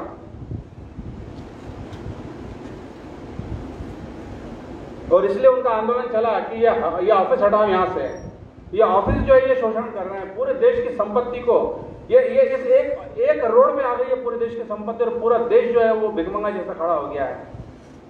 हमने देखा होगा कि वो निंजास को लोन दिए थे और वो लोन के कारण वो बैंक डूब गई, और अमेरिका के बैंकों को बचाने के लिए भारत को लोन देना पड़ा उनको, तब जाकर अमेरिका की बैंकें बची हैं। इस प्रकार की जो अमेरिका की जो व्यवस्था अर्थव्यवस्था हुई वो हमारे देखते देखते हमारे सामने की बात है। और अभी कुछ दिन पहले एक सोशल मीडिया पे बहुत तेजी से वो प्रकरण चल रहा है, हम सब लोगों ने पढ़ा होगा उसको, कि एक 14 साल का बच्चा, उस पर एक मुकदमा चला और जज उससे पूछता है कि क्या तुमने ब्रेड की चोरी की? बोले हाँ की। तुमने इनके यहाँ कांच तोड़े? बोले नहीं, ये मेरे को पकड़ने के लिए आया है, मैं इसे हाथ छुड़ा के भागने की कोशिश कर रहा था, उस भागदौड़ में छीना झपटी में वो कांच टूट गया। अच्छा, तो तुमने ये चोरी क्यों की? तो बोले मेरे पास पैसे नहीं थे। तुम्हारे पिता क्या करते हैं? बोले पिता दुनिया में नहीं है। तुम्हारी माँ क्या करती है? वो बहुत बीमार है, वो पहले काम करती थी, अब चूंकि काम नहीं करती, बीमार है, तो उसको पैसा नहीं मिलता है। तो तुम काम क्यों नहीं करते? बोले मैं काम करता हूँ, लेकिन एक दिन मैंने कहा कि मेरी माँ की तबीयत बहुत खराब है, मुझे 1 दिन की छुट्टी चाहिए, मुझे नौकरी से निकाल दिया, और अब मुझे नौकरी पे रखने के लिए तैयार नहीं, तुमको छुट्टी चाहिए तो तुम घर जाओ, दूसरा आगे काम करेगा। ये पूंजीवादी व्यवस्था है कि जहाँ 14 साल के बच्चे को घर में खाने के लिए नहीं है, और डॉक्टर ने कहा है कि माँ को दवा जो देनी है वो ब्रेड के साथ देनी है, कुछ खिला के दवा देनी है, और खिलाने के लिए कुछ नहीं था, इसलिए मैंने चोरी की। अरे भले आदमी, तो किसी से मांग लेते पैसे तुम। उसने बोला मैंने 50 से पैसे मांगे और सबने दुत्कार के मुझे भगा दिया। ये आज के अमेरिका की हकीकत है। ये जिस पूंजीवादी चकाचौंध को हम देखते हैं, उसको दत्तोपंत जी ने उस समय बता दिया था कि ये जो है चकाचौंध जो है, इसकी चमक पूरी फीकी हो जाएगी। आपके देखते देखते आप देखेंगे इस बात को, और ये दृश्य हम देख रहे हैं। उसको इतना बुरा लगा जज को, उसने बोला कि यहाँ जितने लोग बैठे हम सब जवाबदार हैं इसके, और सबको $10 का जुर्माना लगाता हूं मैं। और पहले अपनी जेब से $10 निकाल के उसने टेबल पर रखे, और उन्होंने बोला कि जितने लोग यहाँ उपस्थित हैं, यहाँ पर दूसरे मुकदमे में जो लोग भी आए हैं, सब लोग $10 यहाँ भरेंगे, और वो पैसे उसको दिए। और जिस दुकानदार ने इसके ऊपर मुकदमा लगाया था। उसने बोला कि भले आदमी पूछ तो लेता कि इसकी तकलीफ क्या है, एक ब्रेड दे देता तो तेरा क्या बिगड़ जाता। और इसलिए उस पर $1000 का जो जुर्माना लगाया है कि तुमने उस गरीब की स्थिति को भी नहीं देखा और तुमने मुकदमा कर दिया इस पर, तो तुम्हारे ऊपर $1000 का जुर्माना लगाता हूं। और इतना पूरा उसके घर भिजवाया उन्होंने। इस प्रकार की स्थिति हम देखते हैं कि आज वहां की अमेरिका की स्थिति क्या है। और इसलिए उस समय जो उन्होंने कहा था कि ये वामपंथी व्यवस्था कहें, पूंजीवादी व्यवस्था कहें, ये फेल है, इसलिए कोई ना कोई तीसरा रास्ता चुनना पड़ेगा। और तीसरा रास्ता वो केवल भारतीय अर्थव्यवस्था का हो सकता है, जो भारत जो है वो दुनिया को विकास का सही रास्ता दिखा सकता है। और इसलिए उन्होंने नागपुर विश्वविद्यालय के कुलपति रहे MG बोकरे, जो हार्डकोर कम्युनिस्ट थे और कम्युनिस्ट पार्टी के कार्ड होल्डर थे, उनसे उन्होंने कहा कि आपको ये भारतीय अर्थव्यवस्था पर पुस्तक लिखनी है। जब वो पुस्तक लिखकर पूरी हुई तब उन्होंने उसका नाम दिया हिंदू अर्थशास्त्र। तो इन्होंने कहा कि आप हिंदू अर्थशास्त्र, आप कम्युनिस्ट पार्टी के कार्ड होल्डर है, आप हिंदू अर्थशास्त्र लिख रहे हैं। बोले ये लिखते लिखते मुझे समझ में आ गया कि भारतीय अर्थशास्त्र और हिंदू अर्थशास्त्र एक ही है, क्योंकि यहाँ जो रहते हैं उनको हिंदू नाम से पहचाना जाता है। और उन्होंने जो अर्थशास्त्र दुनिया को दिया, जब दुनिया के पास बीज नहीं थे तो बीज भारत ने दिए और खेती करना भारत ने सिखाया। जब दुनिया ढंग से कपड़े पहनना नहीं जानती थी तो कपड़े भारत ने भेजे और लोगों को ढंग से रहना सिखाया। उस जमाने से भारत लगातार लोगों को, पूरी दुनिया को शिक्षित करने में लगा हुआ है। और इसलिए यहाँ का जो अर्थशास्त्र इतना उन्नत था, तो वो जिनके कारण था, इसका सही नाम इस पुस्तक का कोई होगा तो वो हिंदू इकोनॉमिक्स होगा, ऐसा उन्होंने कहा। और वो पुस्तक उन्होंने लिखी। इससे हमको ध्यान में आता है कि वो जो थर्ड वे कहते थे, जिसको पंडित दीनदयाल जी ने कई एकात्म मानव दर्शन के नाम से कहा कि भाई अंतिम व्यक्ति का उदय जब तक नहीं होगा तब तक ये अर्थव्यवस्था की बड़ी बड़ी जो व्यवस्थाएं सारी फेल है, वो हमको ध्यान में आता है। और अंत में मैं जो कोटा में पूज्य सरसंघ चालक जी ने जो बात कही थी किसान संघ के आयोजन में, मैं उस बात का उल्लेख करना चाहता हूँ कि एक बार ऐसा मौका आया कि 1964 में पंडित दीनदयाल जी ने कहा कि दत्तोपंत जी राज्यसभा के लिए फॉर्म भरना है। तो वो एकदम चौंक गए। उन्होंने बोला कि मैं राज्यसभा के लिए, मेरे पास बहुत जिम्मेवारियां हैं। तो बोले हाँ तुमको ही भरना है। तो कभी भी दीनदयाल जी का सम्मान भी करते थे, कभी इस प्रकार से बात नहीं होती थी, लेकिन इस प्रकार दीनदयाल जी कभी मजाक भी ऐसे नहीं करते थे। तो उन्होंने ये भी चौंक गए एकदम। इन्होंने बोला कि क्या कह रही है? तो इन्होंने बोला कि मैं एक बार गुरुजी से बात कर लूं। बोले हाँ कर लो। और गुरुजी से बात की तो गुरुजी ने एक ही बात कही कि आगे आने वाले समय में और देश में बड़ा खतरा भी कोई आ सकता है, बड़ी समस्या आ सकती है। और इसलिए तुमको राज्यसभा में जाके और अन्य दलों के लोगों से संपर्क बनाने हैं। और उन संपर्कों का उपयोग जब इस देश में जब कोई विपरीत परिस्थिति आएगी तब तुमको उसका उपयोग करना है। यह उन्होंने कहा। तब उन्होंने बोला कि हाँ ठीक है, फिर समझ में आ गया मुझे। और लगातार 2 बार 1976 तक वह राज्यसभा के सदस्य रहे। और हम देखते हैं कि 1975 में आपातकाल आया और उस समय जो उनकी भूमिका थी उसके बारे में सुब्रमण्यम स्वामी जी क्या कहते हैं? वो ये कहते हैं कि इस आपातकाल में जो आपातकाल विरोधी आंदोलन चला, उस आंदोलन का नेतृत्व अगर किसी ने किया तो मैं उसका श्रेय 2 लोगों को देता हूं। उन्होंने कहा कि पहला नाम है माधवराव मुले। जैसे आज भैया जी जोशी हमारे सरकारीवा हैं, उस समय माधवराव जी मुले सरकारीवा थे। तो उन्होंने कहा कि एक पहला नाम मैं उनका लेता हूं और दूसरा कोई व्यक्ति था तो वो दत्तोपंत ठेंगड़ी, जिनके मार्गदर्शन में पूरा आंदोलन चला और वह आंदोलन सफल हुआ। ये इसका श्रेय अगर मैं किसी को देना चाहूंगा तो इन 2 लोगों को देना चाहूंगा, ऐसा डॉक्टर सुब्रमण्यम स्वामी कहते हैं। तो जिस भूमिका में भेजा उस भूमिका में उन्होंने काम किया। जरूरत पड़ी तो विद्यार्थी परिषद की स्थापना में भी उन्होंने योगदान किया। विदर्भ के प्रदेश अध्यक्ष भी पहले बने। जो जो भूमिका निभानी पड़ी सारी भूमिका निभाई उन्होंने। राजनीति में भी गए, मंच पे भी गए, मंच मारा माइक सबकी जरूरत थी, सब भूमिका निभाई। लेकिन अंत में जाकर हमारे जो वर्तमान सरसंघ चालक हैं डॉक्टर मोहन राव भागवत, उन्होंने जो एक बात उनके लिए कही, मैं समझता हूँ कि एक प्रचारक के लिए कहो या एक आदर्शवादी कार्यकर्ता के लिए कहो, वो वाक्य हमको समझने लायक है कि इतना सब कुछ उनके पास होने के बाद भी, इतने बड़ा व्यक्तित्व होने के बाद भी उनके अंदर प्रसिद्धि की महत्वाकांक्षा छू तक नहीं गई थी। और फिर उसके बाद वो अगला वाक्य ये कहते हैं कि एक बार ऐसा अवसर आया कि युधिष्ठिर का जो रथ है वो जमीन से 4 उंगल ऊपर चलता रहा। ऐसा अवसर आया एक बार कि युधिष्ठिर का रथ भी जमीन पर टिक गया। लेकिन दत्तोपंत ठेंगड़ी वो व्यक्ति है कि प्रसिद्धि की महत्वाकांक्षा इनसे 4 उंगल दूर रहती थी, लेकिन जीवन में एक भी ऐसा मौका नहीं आया कि जब वो छू गई इनसे। इस प्रकार से उन्होंने अपने बारे में सावधान रहते हुए, अपने संगठन को सावधान रखते हुए और देश के विकास में जो योगदान दिया है, मुझे लगता है कि जन्म शताब्दी वर्ष मनाते समय उनके व्यक्तित्व को याद करें तो अपने आप कृतित्व को याद हो जाता है। उसको याद करते हैं तो अपने आप ही हमारा जो तत्व है, तत्वज्ञान है, वो हमको ध्यान में आ जाता है। उनका जीवन ऐसा परिपूर्ण है कि उसमें से हम सब कुछ उसमें से समझ सकते हैं। इतनी बात कहते हुए मैं आज अपनी बात पूरी कर रहा हूं और आप सब लोगों ने ध्यान से सुना, इसलिए कृतज्ञता व्यक्त करते हुए मैं अपनी बात पूरी कर रहा हूं। धन्यवाद।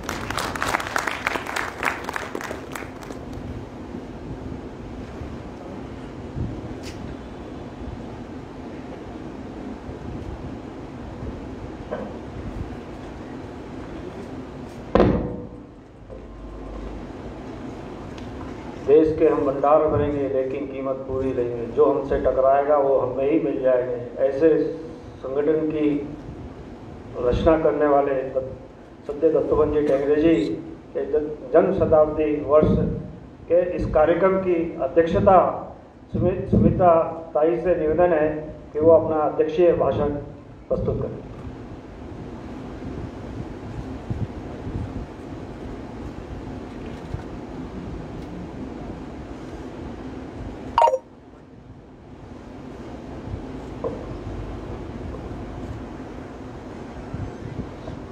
मंच पर विराजमान हमारे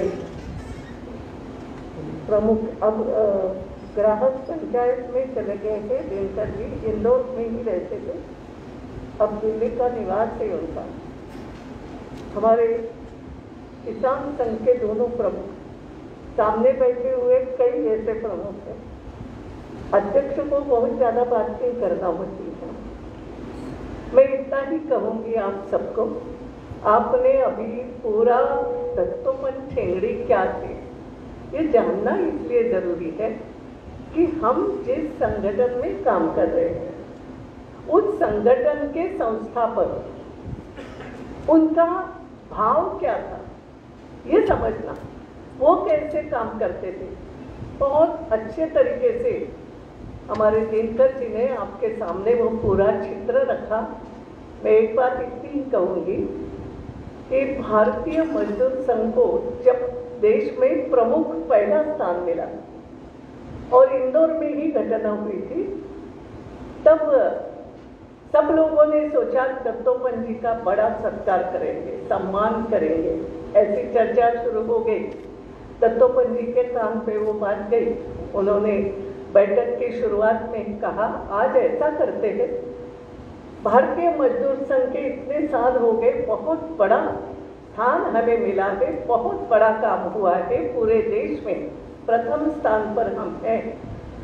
मैं चाहता हूँ यहाँ से शुरुआत करें हम इंदौर से, फिर मैं जहाँ जहाँ जाऊँगा ये करेंगे कि आज भारतीय मजदूर संघ को सालों साल तक इस मुकाम तक लाने वाले जो हमारे मूल कार्यकर्ता जो आज हमारे साथ नहीं है, ये इंदौर की बात बता रहे, जिन्होंने काम किया सालों साल मगर आज इस घड़ी में हमारे साथ नहीं है, वो मूल कार्यकर्ता, ऐसे लोगों की लिस्ट बनाओ। तो बैठक की शुरुआत में कहा ऐसे लोगों की एक लिस्ट बना लो, आज हम उनको धन्यवाद देंगे। संगठन इसको कहते हैं कि मैं संगठन प्रमुख, मैं संगठन की मैंने स्थापना की, संगठन इतना बड़ा हो गया, मगर संगठन बड़ा करने में ये सब लोग शामिल थे, ये याद दिलाई मैं नहीं। संगठन ऐसे चलता है। मैं किसान संघ को एक बात कहना चाहूंगी, आप भले ही आप किसान हो नहीं हो, सब प्रकार के लोग यहाँ हैं, लेकिन हर संगठन स्थापित करने पीछे दत्तोपंत जी का एक ही भाव रहता था कि देश के लिए ये संगठन किसानों का सम्मान तो करेगा, किसानों की समस्याएं तो सुलझाएगा ही, मगर किसान भी हमें ऐसे निर्माण करना है जो मन में ये भाव रखेंगे मुझे देश का भंडार भरना है, मेरे लिए नहीं, देश के लिए काम करना है, समाज के लिए काम करना है। देखो बड़ा भाव है उसमें। और इसलिए केवल हमें क्या सुविधा मिलना चाहिए, हमें क्या मिलना चाहिए, भाव यहाँ तक नहीं होना है। उस समय भी वो कहते थे कि जो किसानी की उपज है, खेती की उपज है, उस उपज पर आधारित गांव-गांव में छोटे छोटे उद्योग लगे, जो भाव आज भी आ रहा है। अब किसान संघ को 2-3 बातों पर सोचना है, माफ करना आप सोचते ही होंगे, जो मैं भी, आपको लगेगा आपको क्या मालूम, अब इतने साल से, मतलब 30 साल से ज्यादा मैं गांव-गांव जा रही हूँ। मैंने खुद खेती नहीं की, गांव की तो हूँ, मगर खुद किसानी खेती करी नहीं, मगर जब गांव में जाती हूँ तो आँख कान खोल के जाती हूँ। कुछ काम होते देखता है तो पूछती हूँ अभी ये क्या चल रहा है खेत में, तो बोले डोरे चल रहे हैं। तो डोरे चल रहे हैं यानी क्या, क्या कर रहे हो, कैसा करते हो, कई सारी चीजें एक एक बात पूछती थी। और इसलिए ये तो मालूम है, एक मैंने जो देखा, अब अच्छा हो गया, अब यहाँ पर ऐसे लोगों को हमने पुरस्कृत किया है तो जैविक खेती कर रहे हैं। शुरू से मेरा मालूम नहीं क्यों, कब किसान मांग करते थे मेघराज जी कि यूरिया नहीं मिल रहा है, तो यानी चुनाव लड़ना होता था तो भी मैं मजे से बोलती थी अच्छा हो गया नहीं मिल रहा है, तुमने सब पूरी जमीन बर्बाद कर दी है, मिलना ही नहीं चाहिए, सच बोलती थी। फिर वो लोग कहते ताई कैसी बात कर रही हो, मैंने कहा नहीं, अभी आपको यूरिया के लिए मैं प्रयास करूंगी आपकी जनप्रतिनिधि के नाते। लेकिन मैंने कहा क्यों, बिना यूरिया के कुछ नहीं हो सकता, आपको नहीं लगता यूरिया से हमारी जमीन बर्बाद होगी? फिर मैं पूछती थी, हाँ एक जमाना जरूर था 60 के दशक में कि जब अनाज की कमी थी, लाल बहादुर शास्त्री ने भी कहा 1 दिन का उपवास रखो, तब यह आवश्यकता थी, बाहर से गेहूं मंगाना पड़ा। लेकिन तब उस समय के शास्त्री जी के भी मन में ये बात थी, ये बात ठीक नहीं है, हमारे यहाँ का उत्पादन बढ़ना चाहिए। और उत्पादन बढ़ाने की दृष्टि से हमने काम किया, लेकिन अब ये भी देखना है कि वो उत्पादन क्वालिटी का भी होना चाहिए। मैं पूछती थी हमारे मालवा के लोगों को, क्यों, एक समय ऐसा था हमारा मालवी गेहूं बहुत प्रसिद्ध था, किसके यहाँ कुछ देखने मिलेगा क्या मुझे, ऐसा आजकल पूछती हूँ। अरे ताई अब कहाँ वो मालवी गेहूं, क्यों नहीं भैया, बोले नहीं ऐसा है ना, उसकी उपज कम आती है, 1 दाने के 10 दाने ही आते हैं, हमें तो 1 दाने के 100 दाने वाला चाहिए, 50 दाने वाला चाहिए, 100 दाने वाला, ऐसा बोलते हो तो उपज ज्यादा मिले। बात ठीक है, मगर अपनी बात कब बनेगी, कुछ बातें सोचना पड़ेगी। एक जमाना था जो मुझे याद है, मैं छोटी थी तब की गांव की बात बता रही हूँ, मैं यहाँ भी पूछती थी लोगों को, क्योंकि मैं तो महाराष्ट्र से हूँ। मैंने कहा हमारे यहाँ एक पद्धति थी कि जब मेरे पास जो खेत होते थे, जमीन ज्यादा है, तो जमीन का एक हिस्सा 1 साल के लिए छोड़ दिया जाता था, कुछ नहीं करते थे, उसको ऐसे ही छोड़ते थे कि दूसरे साल उपयोग में लेंगे। ऐसे करते करते हम जमीन को भी विश्राम देते थे। ये पद्धति पहले की, कोई पुराने लोग हो तो याद करो या अपने दादा बाबा को पूछो, है ना। अब हमने क्या किया है, किसान संघ के सामने इसलिए बोल रही हूँ, इन बातों को सोचना। ठीक है, अब जमीन ऐसी छोड़ना तो हमारे लिए संभव ही नहीं है, मगर हम करते क्या है, खेती करते समय हम भेड़ बकरियों जैसी खेती करते हैं, माफ करना ये शब्द यूज कर रहे हैं, कि हम इतना उत्पादन लेने की कोशिश करते हैं, ऐसा उत्पादन लेने की कोशिश करते हैं, और उसमें भी कैश क्रॉप कैसे।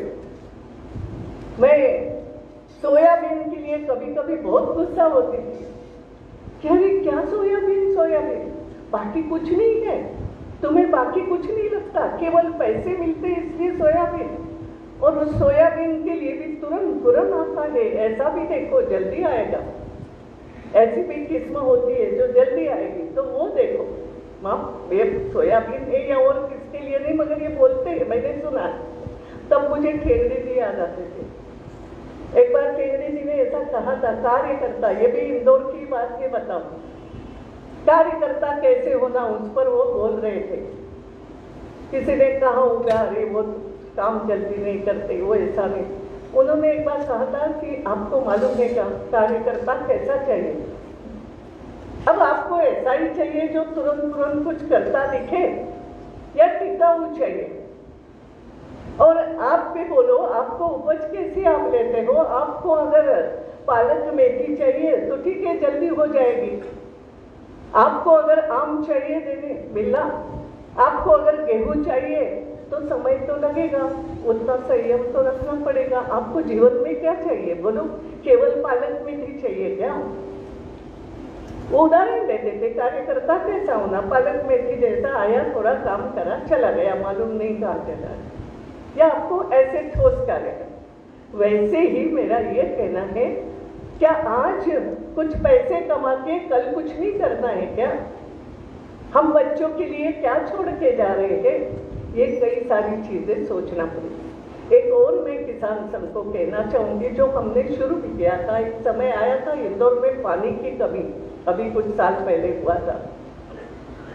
तब हमने गांव-गांव में मैं जाती थी, ये तालाब क्या था, ये वो तालाब फाड़ देते। मैंने कहा ऐसे कैसे फाड़ देते हैं, कोई किसान अतिक्रमण करते, ऐसे कैसे करते, हम क्या कर रहे हैं, और क्यों नहीं तालाब में पानी साल भर टिकता। तो बोले नहीं, अब इस तालाब को थोड़ा गहरा करना पड़ेगा। तो क्यों नहीं हम कर सकते, नहीं सरकार परमिशन नहीं। मैंने कहा आप करोगे, अगर मैं परमिशन ला दूं, सरकार के पास पैसा नहीं। बोले हाँ करेंगे। और आपको बता दूं, एक साल इंदौर में ये हम करके दिखाया था कि कलेक्टर को मैंने कहा कि आप परमिशन दो। बोले ताई कैसी परमिशन दे, चाहे जैसे खोदेंगे फिर तालाब में पानी नहीं टिकेगा।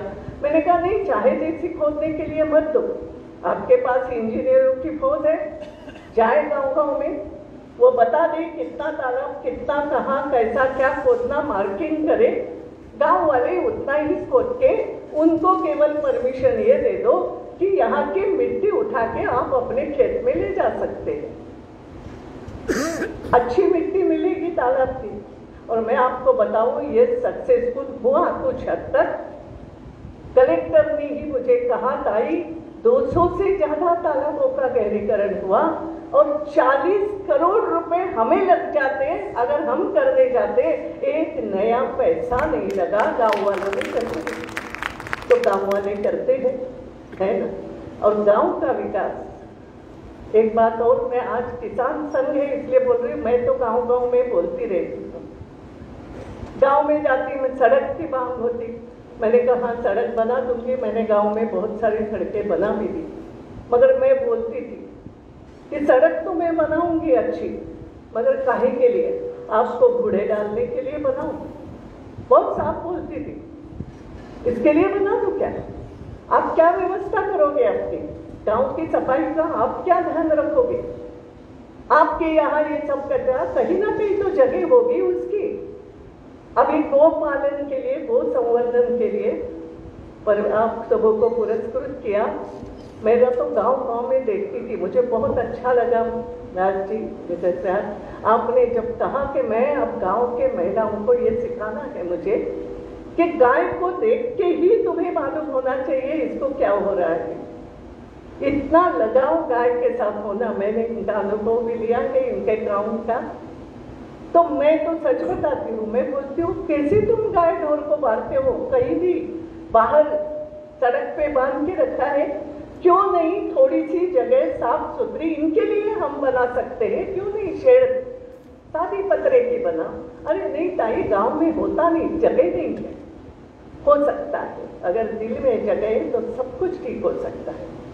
तो गो पालन गांव में कैसे अच्छा हो? आपको तो पुरस्कार मिल गया, मगर किसान संघ ने ये ध्यान में रखना चाहिए। आजकल होता है गांव में नौकरी मांगते हैं बच्चे, बराबर है, इतनी खेती बची नहीं, खेती से कुछ होता नहीं, तो लगता है परिवार का एक बच्चा नौकरी करे तो अच्छा है। एक बार हुआ मेरे सामने, ये कृषि महाविद्यालय के बच्चे उस समय किसी कार्यक्रम के उद्घाटन के लिए गई। देखो मैं थोड़ी मुंह पर हूँ तो सही, अब क्या करूँ, मगर काम भी उतना ही कर। तो वो बच्चे सामने प्रदर्शन के लिए खड़े थे, वो मंत्री के सामने करना चाहते थे, मगर मैंने देखा तख्तियाँ लेके, तो मैंने कहा क्या अभी कुछ नारे लगाना है? बच्चों के पास गई बात, नहीं ताई आपके लिए नहीं। मैंने कहा फिर क्या है, मांग क्या है? बोले हम कृषि महाविद्यालय, हम गांव से भी आते हैं, ग्रेजुएशन कर लिया, अब हम सबको नौकरी चाहिए। मैंने कहा मांग तो तुम्हारी ठीक है, लेकिन क्या तुम्हारे, फिर मेरे मन में ये बात आई कि बीएससी एग्रीकल्चर तुम करने के बाद अपने गांव में जाके अपने ज्ञान का उपयोग गांव वालों के लिए कुछ क्यों नहीं करोगे? तकनीकी ज्ञान दो, उसमें से कुछ कमाई भी कर सकते हो, उनको कुछ दे करके गांव को इकट्ठा करो। गांव का विकास अगर होता है तो आप सलाह देते हो, अगर डॉक्टर की सलाह को लोग पैसे देते हैं, कल आप कोई अच्छी सलाह दोगे तो आपको भी मिल सकता है उसका फायदा कुछ। ये कुछ न कुछ चीजें हमें करना पड़ेगी गांव के गांव में। कैसे गांव का विकास हो? किसान संघ यही सोचे गांव अपने तय कैसे उभरे। मुझे याद है, मैं थोड़ा मालूम है 2-5 मिनट में समाप्त करूं, मगर लगता है जो भी गांव जाओ के सोचते रहो, सोचो थोड़ा सा। मुझे टेंगड़ी जी बोलते थे, तुम्हें मालूम है अपने यहाँ जो बोले विवाह है, ये विवाह संस्था जानती हो, विवाह समारंभ भी कैसे काम करता था? तो मैं हंसने लगी। तो बोले मालूम है तू क्यों हंस रही है? कि मैं तो विवाह की वेदी से गया ही नहीं और तुम्हारे साथ विवाह की बात कर रहा हूँ, शादी की बात कर रहा हूँ। लेकिन बोले देखो तो सही, पुराने जमाने से बोले एक गांव में हमारे जो संस्कार है, वो संस्कार क्या है? विवाह एक संस्कार है। और बोले गांव में अगर एक शादी होती थी तो वो महाराष्ट्र में बलूतेदार बोलते, 12 बलूतेदारों को काम मिलता था, यानी चूड़ी वाले को उसका काम मिलता था, तब कुम्हार को उसका काम मिलता था, वो मांडव डालते थे, उनका भी अपना एक समाज था, उनको काम मिलता था। हर इसमें गांव के जो छोटे छोटे लोग हैं, उद्योग करने वाली, हर शादी में उनके लिए कुछ ना कुछ मिलता था। ये उन्होंने मुझे एक एक गिनती करके दिखाया, समझाया, यानी उनकी सोच क्या थी। बोले एक शादी में इतने लोगों को, और आज क्या होता है गांव में? ये सोचो, किसान संघ को ये सब चीजें सोचना है कि हमारा पूरा गांव एकत्रित बंधा हुआ रहता था। टेंगड़ी जी की ये सोच थी, एकत्रित विकास। और बोले इसके आगे एक बात और होती थी सुमित्रा, देखो मुझे बहुत मौका मिला उनसे चर्चा करने का, इसलिए कई सारी चीजें एकत्रित है। बोले एक और बात होती थी, अगर किसी के यहाँ शादी हो, शादी में कुछ बचता भी था, कई अनाज बचे, कुछ बचे, तो गांव में उस समय अगर कोई आश्रम हो, कोई ऐसा विद्यालय हो, कोई ऐसा वसति गृह, गरीब बच्चों की संस्था हो, तो बोले एक साल भर का अनाज शादी के नाम से वहां भी पहुंचाया जाता है, यानी एक संस्था भी चल पड़ी। ये होता था, अब क्यों नहीं हो सकता? हो सकता है। अब अपना गांव हमारे ही जिम्मे हम ऊपर कर सकते हैं, एक दूसरे की मदद करते हुए। गांव में भी पढ़ा डॉक्टर बने कोई, तो हम उसको कह सकते भैया तो डॉक्टर बन, प्रैक्टिस करने के लिए गांव में आ जा, पूरा गांव तेरा खर्चा उठाएगा, चलो मेडिकल पढ़ ले। ये भाव आना चाहिए। मैंने एक सुझाव दिया था गांव में, फिर आपके सामने रख रही हूँ। कि गांव में मुझे हर गांव में स्मशान की मांग आती थी, हमारे अच्छा स्मशान नहीं दे दो, बनवा के दे दो। मैंने भी कहा चलो बनवा देती हूँ, 1 साल ऐसा करूंगी, सांसद निधि पूरा हम स्मशान पे ही लगवा देते, गांव गांव में बनाते। मगर मैंने कहा मेरी एक शर्त है, सब गांव में मैं पूरा पैसा तो नहीं दे सकती हूँ, कहीं 3 लाख दूंगी, कहीं 5 लाख, कोई एक गांव मुझे ऐसा अगर दे दो जो जहां तैयार हो, मैं पूरे 10 लाख दूंगी, एक आदर्श स्मशान का निर्माण करूंगी, मगर फिर उसका मेंटेनेंस गांव वाले मिल करके कर सकते थे। मिलो, एक समिति बनाओ। और मैंने कहा केवल समिति ऐसी नहीं बनाना है, आप समिति ऐसे विश्वसनीय, उसमें पार्टी पॉलिटिक्स नहीं, ऐसी विश्वसनीय लोगों की बनाओ और उसमें केवल स्मशान के मेंटेनेंस के लिए आप कर सकते हो कि मैं गांव के नुक्ते बंद नहीं करवा रही हूँ, करो भाई, मैं कॉलोनी से बंद भी नहीं होंगे। मगर जब गांव में किसी की मृत्यु होती है तो फिर नुक्ता करोगे तो नुक्ते का कुछ हिस्सा गांव की भलाई के लिए इस कमेटी को दान में दिया करो। ये हो सकता है, मुझे हाँ तो कर। मैंने कहा इतना पैसा एकत्रित हो सकता है, फिर इसमें गांव की कोई एक आध गली भी बनानी हो तो आप अपना विकास खुद कर सकते हो। ये सोच किसान संघ को मैं ये कहती हूँ, केवल किसानों की उपज के दाम तो मिलना चाहिए, मगर साथ ही साथ उपज की कॉस्ट कम कैसे हो इस पर भी हमने काम करना चाहिए, है कॉस्ट हम कैसे कम कर सकते हैं, इस पर भी बात होना चाहिए। और इसके साथ साथ ये जो अनेक बात, जो अनेक विचार माननीय ठेंगड़ी जी ने हमें दिए हैं कि कोई भी संगठन देश की भलाई के लिए हमने निर्माण किया है, चाहे वो मजदूर संघ हो, उन्होंने नाम दिया था समरसता मंच। किसी ने पूछा उनको ये समरसता क्यों, समता क्यों नहीं, जब क्योंकि जातिवाद गांव-गांव में भी बहुत है। अभ्यास इतना था, एक छोटी बात और बताऊं, अंबेडकर जी के साथ भी काम किया था, तो मुझे एक बार उन्होंने बोला तुम्हें मालूम है ये अंबेडकर जी की जो जाति है ना, उसमें भी 10 से ज़्यादा उपजाति है जिनका एक दूसरे से संबंध नहीं, हमें लगता है जातिवाद इनमें भी, और नाम लेते चले गए कितनी उपजाति, इतना अभ्यास करते थे किसी भी विषय का। तो उनके नेतृत्व में जो संघ या जो संगठन निर्माण हुए उसमें ऐसे युवा भी होना चाहिए, वो सही तरीके से बातों का अभ्यास करें और अभ्यास करके फिर समस्या के मूल तक जाए और समस्या संगठित रूप से हम कैसे सुलझा सकते हैं।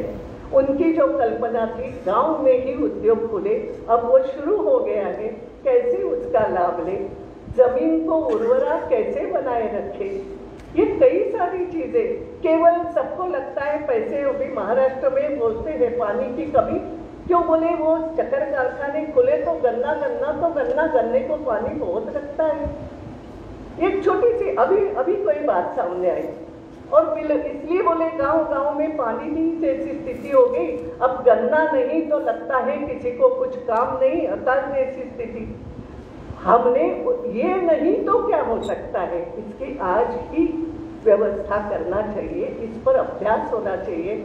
जो लोग पढ़ते हैं, जो आपके बच्चे पढ़ेंगे, अगर बीएससी एग्रीकल्चर करें या कुछ भी करें या कोई भी तकनीकी विद्या भी लेते हैं, तो पहली सोच उनके मन में ये डालो कि तुम गांव से पढ़ने के लिए जा रहे हो, वापस जब पढ़ के आओगे तो नौकरी की कल्पना या किसी बड़े कॉर्पोरेट में काम करने की कल्पना मत रखो, पहले अपने गांव को क्या दे सकते हैं। और ऐसे कई टेक्निकल चीजें बीच में हुआ था, प्याज खराब हो रहा था तो मैंने कहा गांव के लोग कुछ नहीं सोच सकते हो, भंडारण की अनेक प्रकार की कल्पना क्या हम नहीं कर सकते हैं?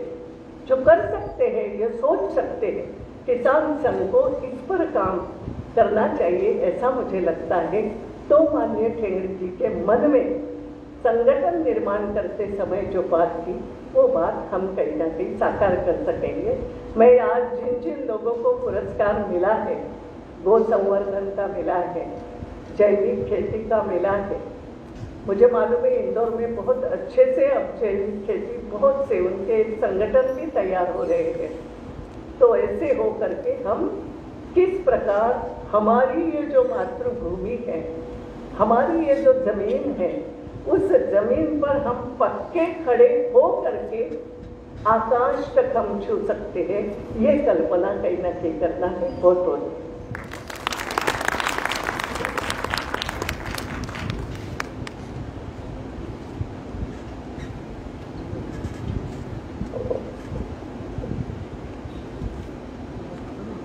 अध्यक्षीय भाषण के तत्पश्चात कमल सिंह जी, भारतीय किसान संघ के प्रांत के अध्यक्ष कमल सिंह जी आभार करेंगे। उसके बाद वंदे मातरम गीत होगा, उसके बाद ही अपना स्थान छोड़े हैं। मैं कमल जी से अनुरोध करता हूं कि आभार प्रदर्शन करें।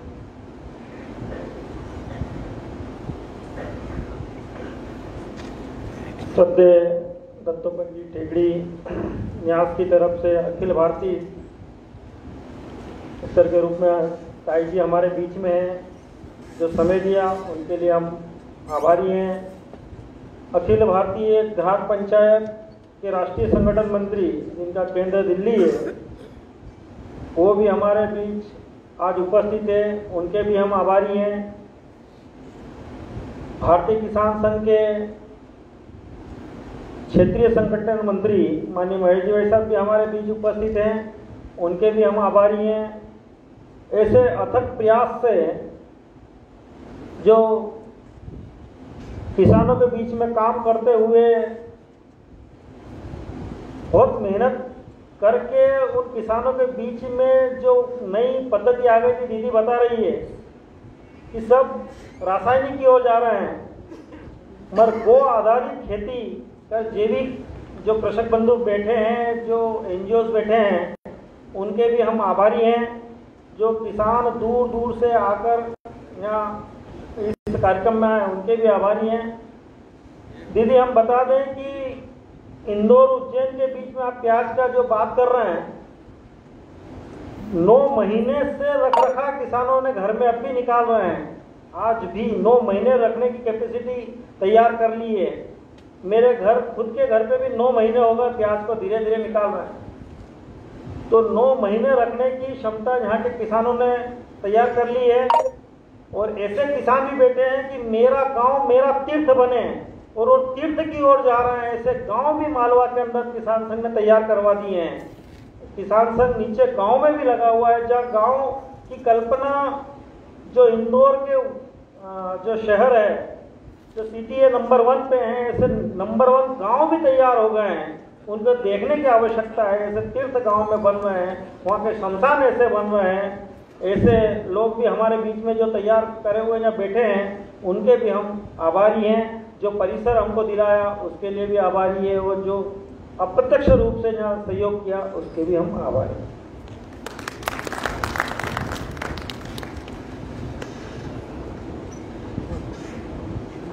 वंदे मातरम गीत होगा।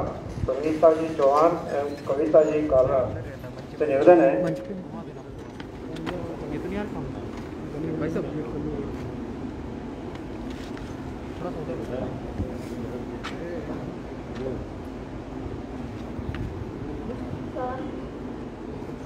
वंदे मातरम,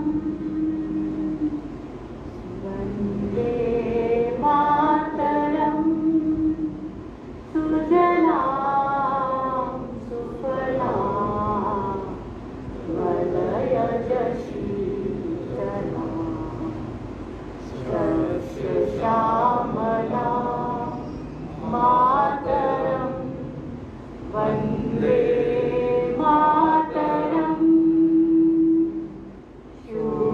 शुभ्रज्योत्स्ना पुलकितयामिनीं, पुल्लकुसुमितद्रुमदलशोभिनीं,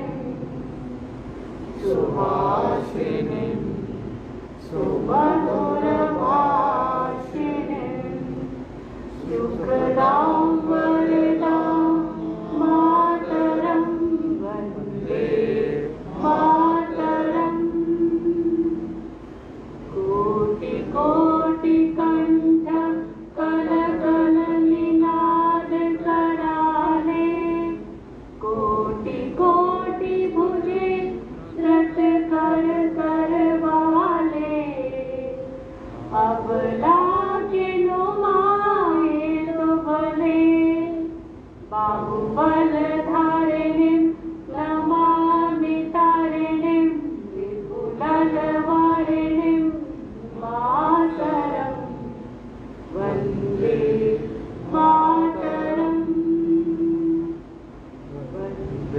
तुम्ही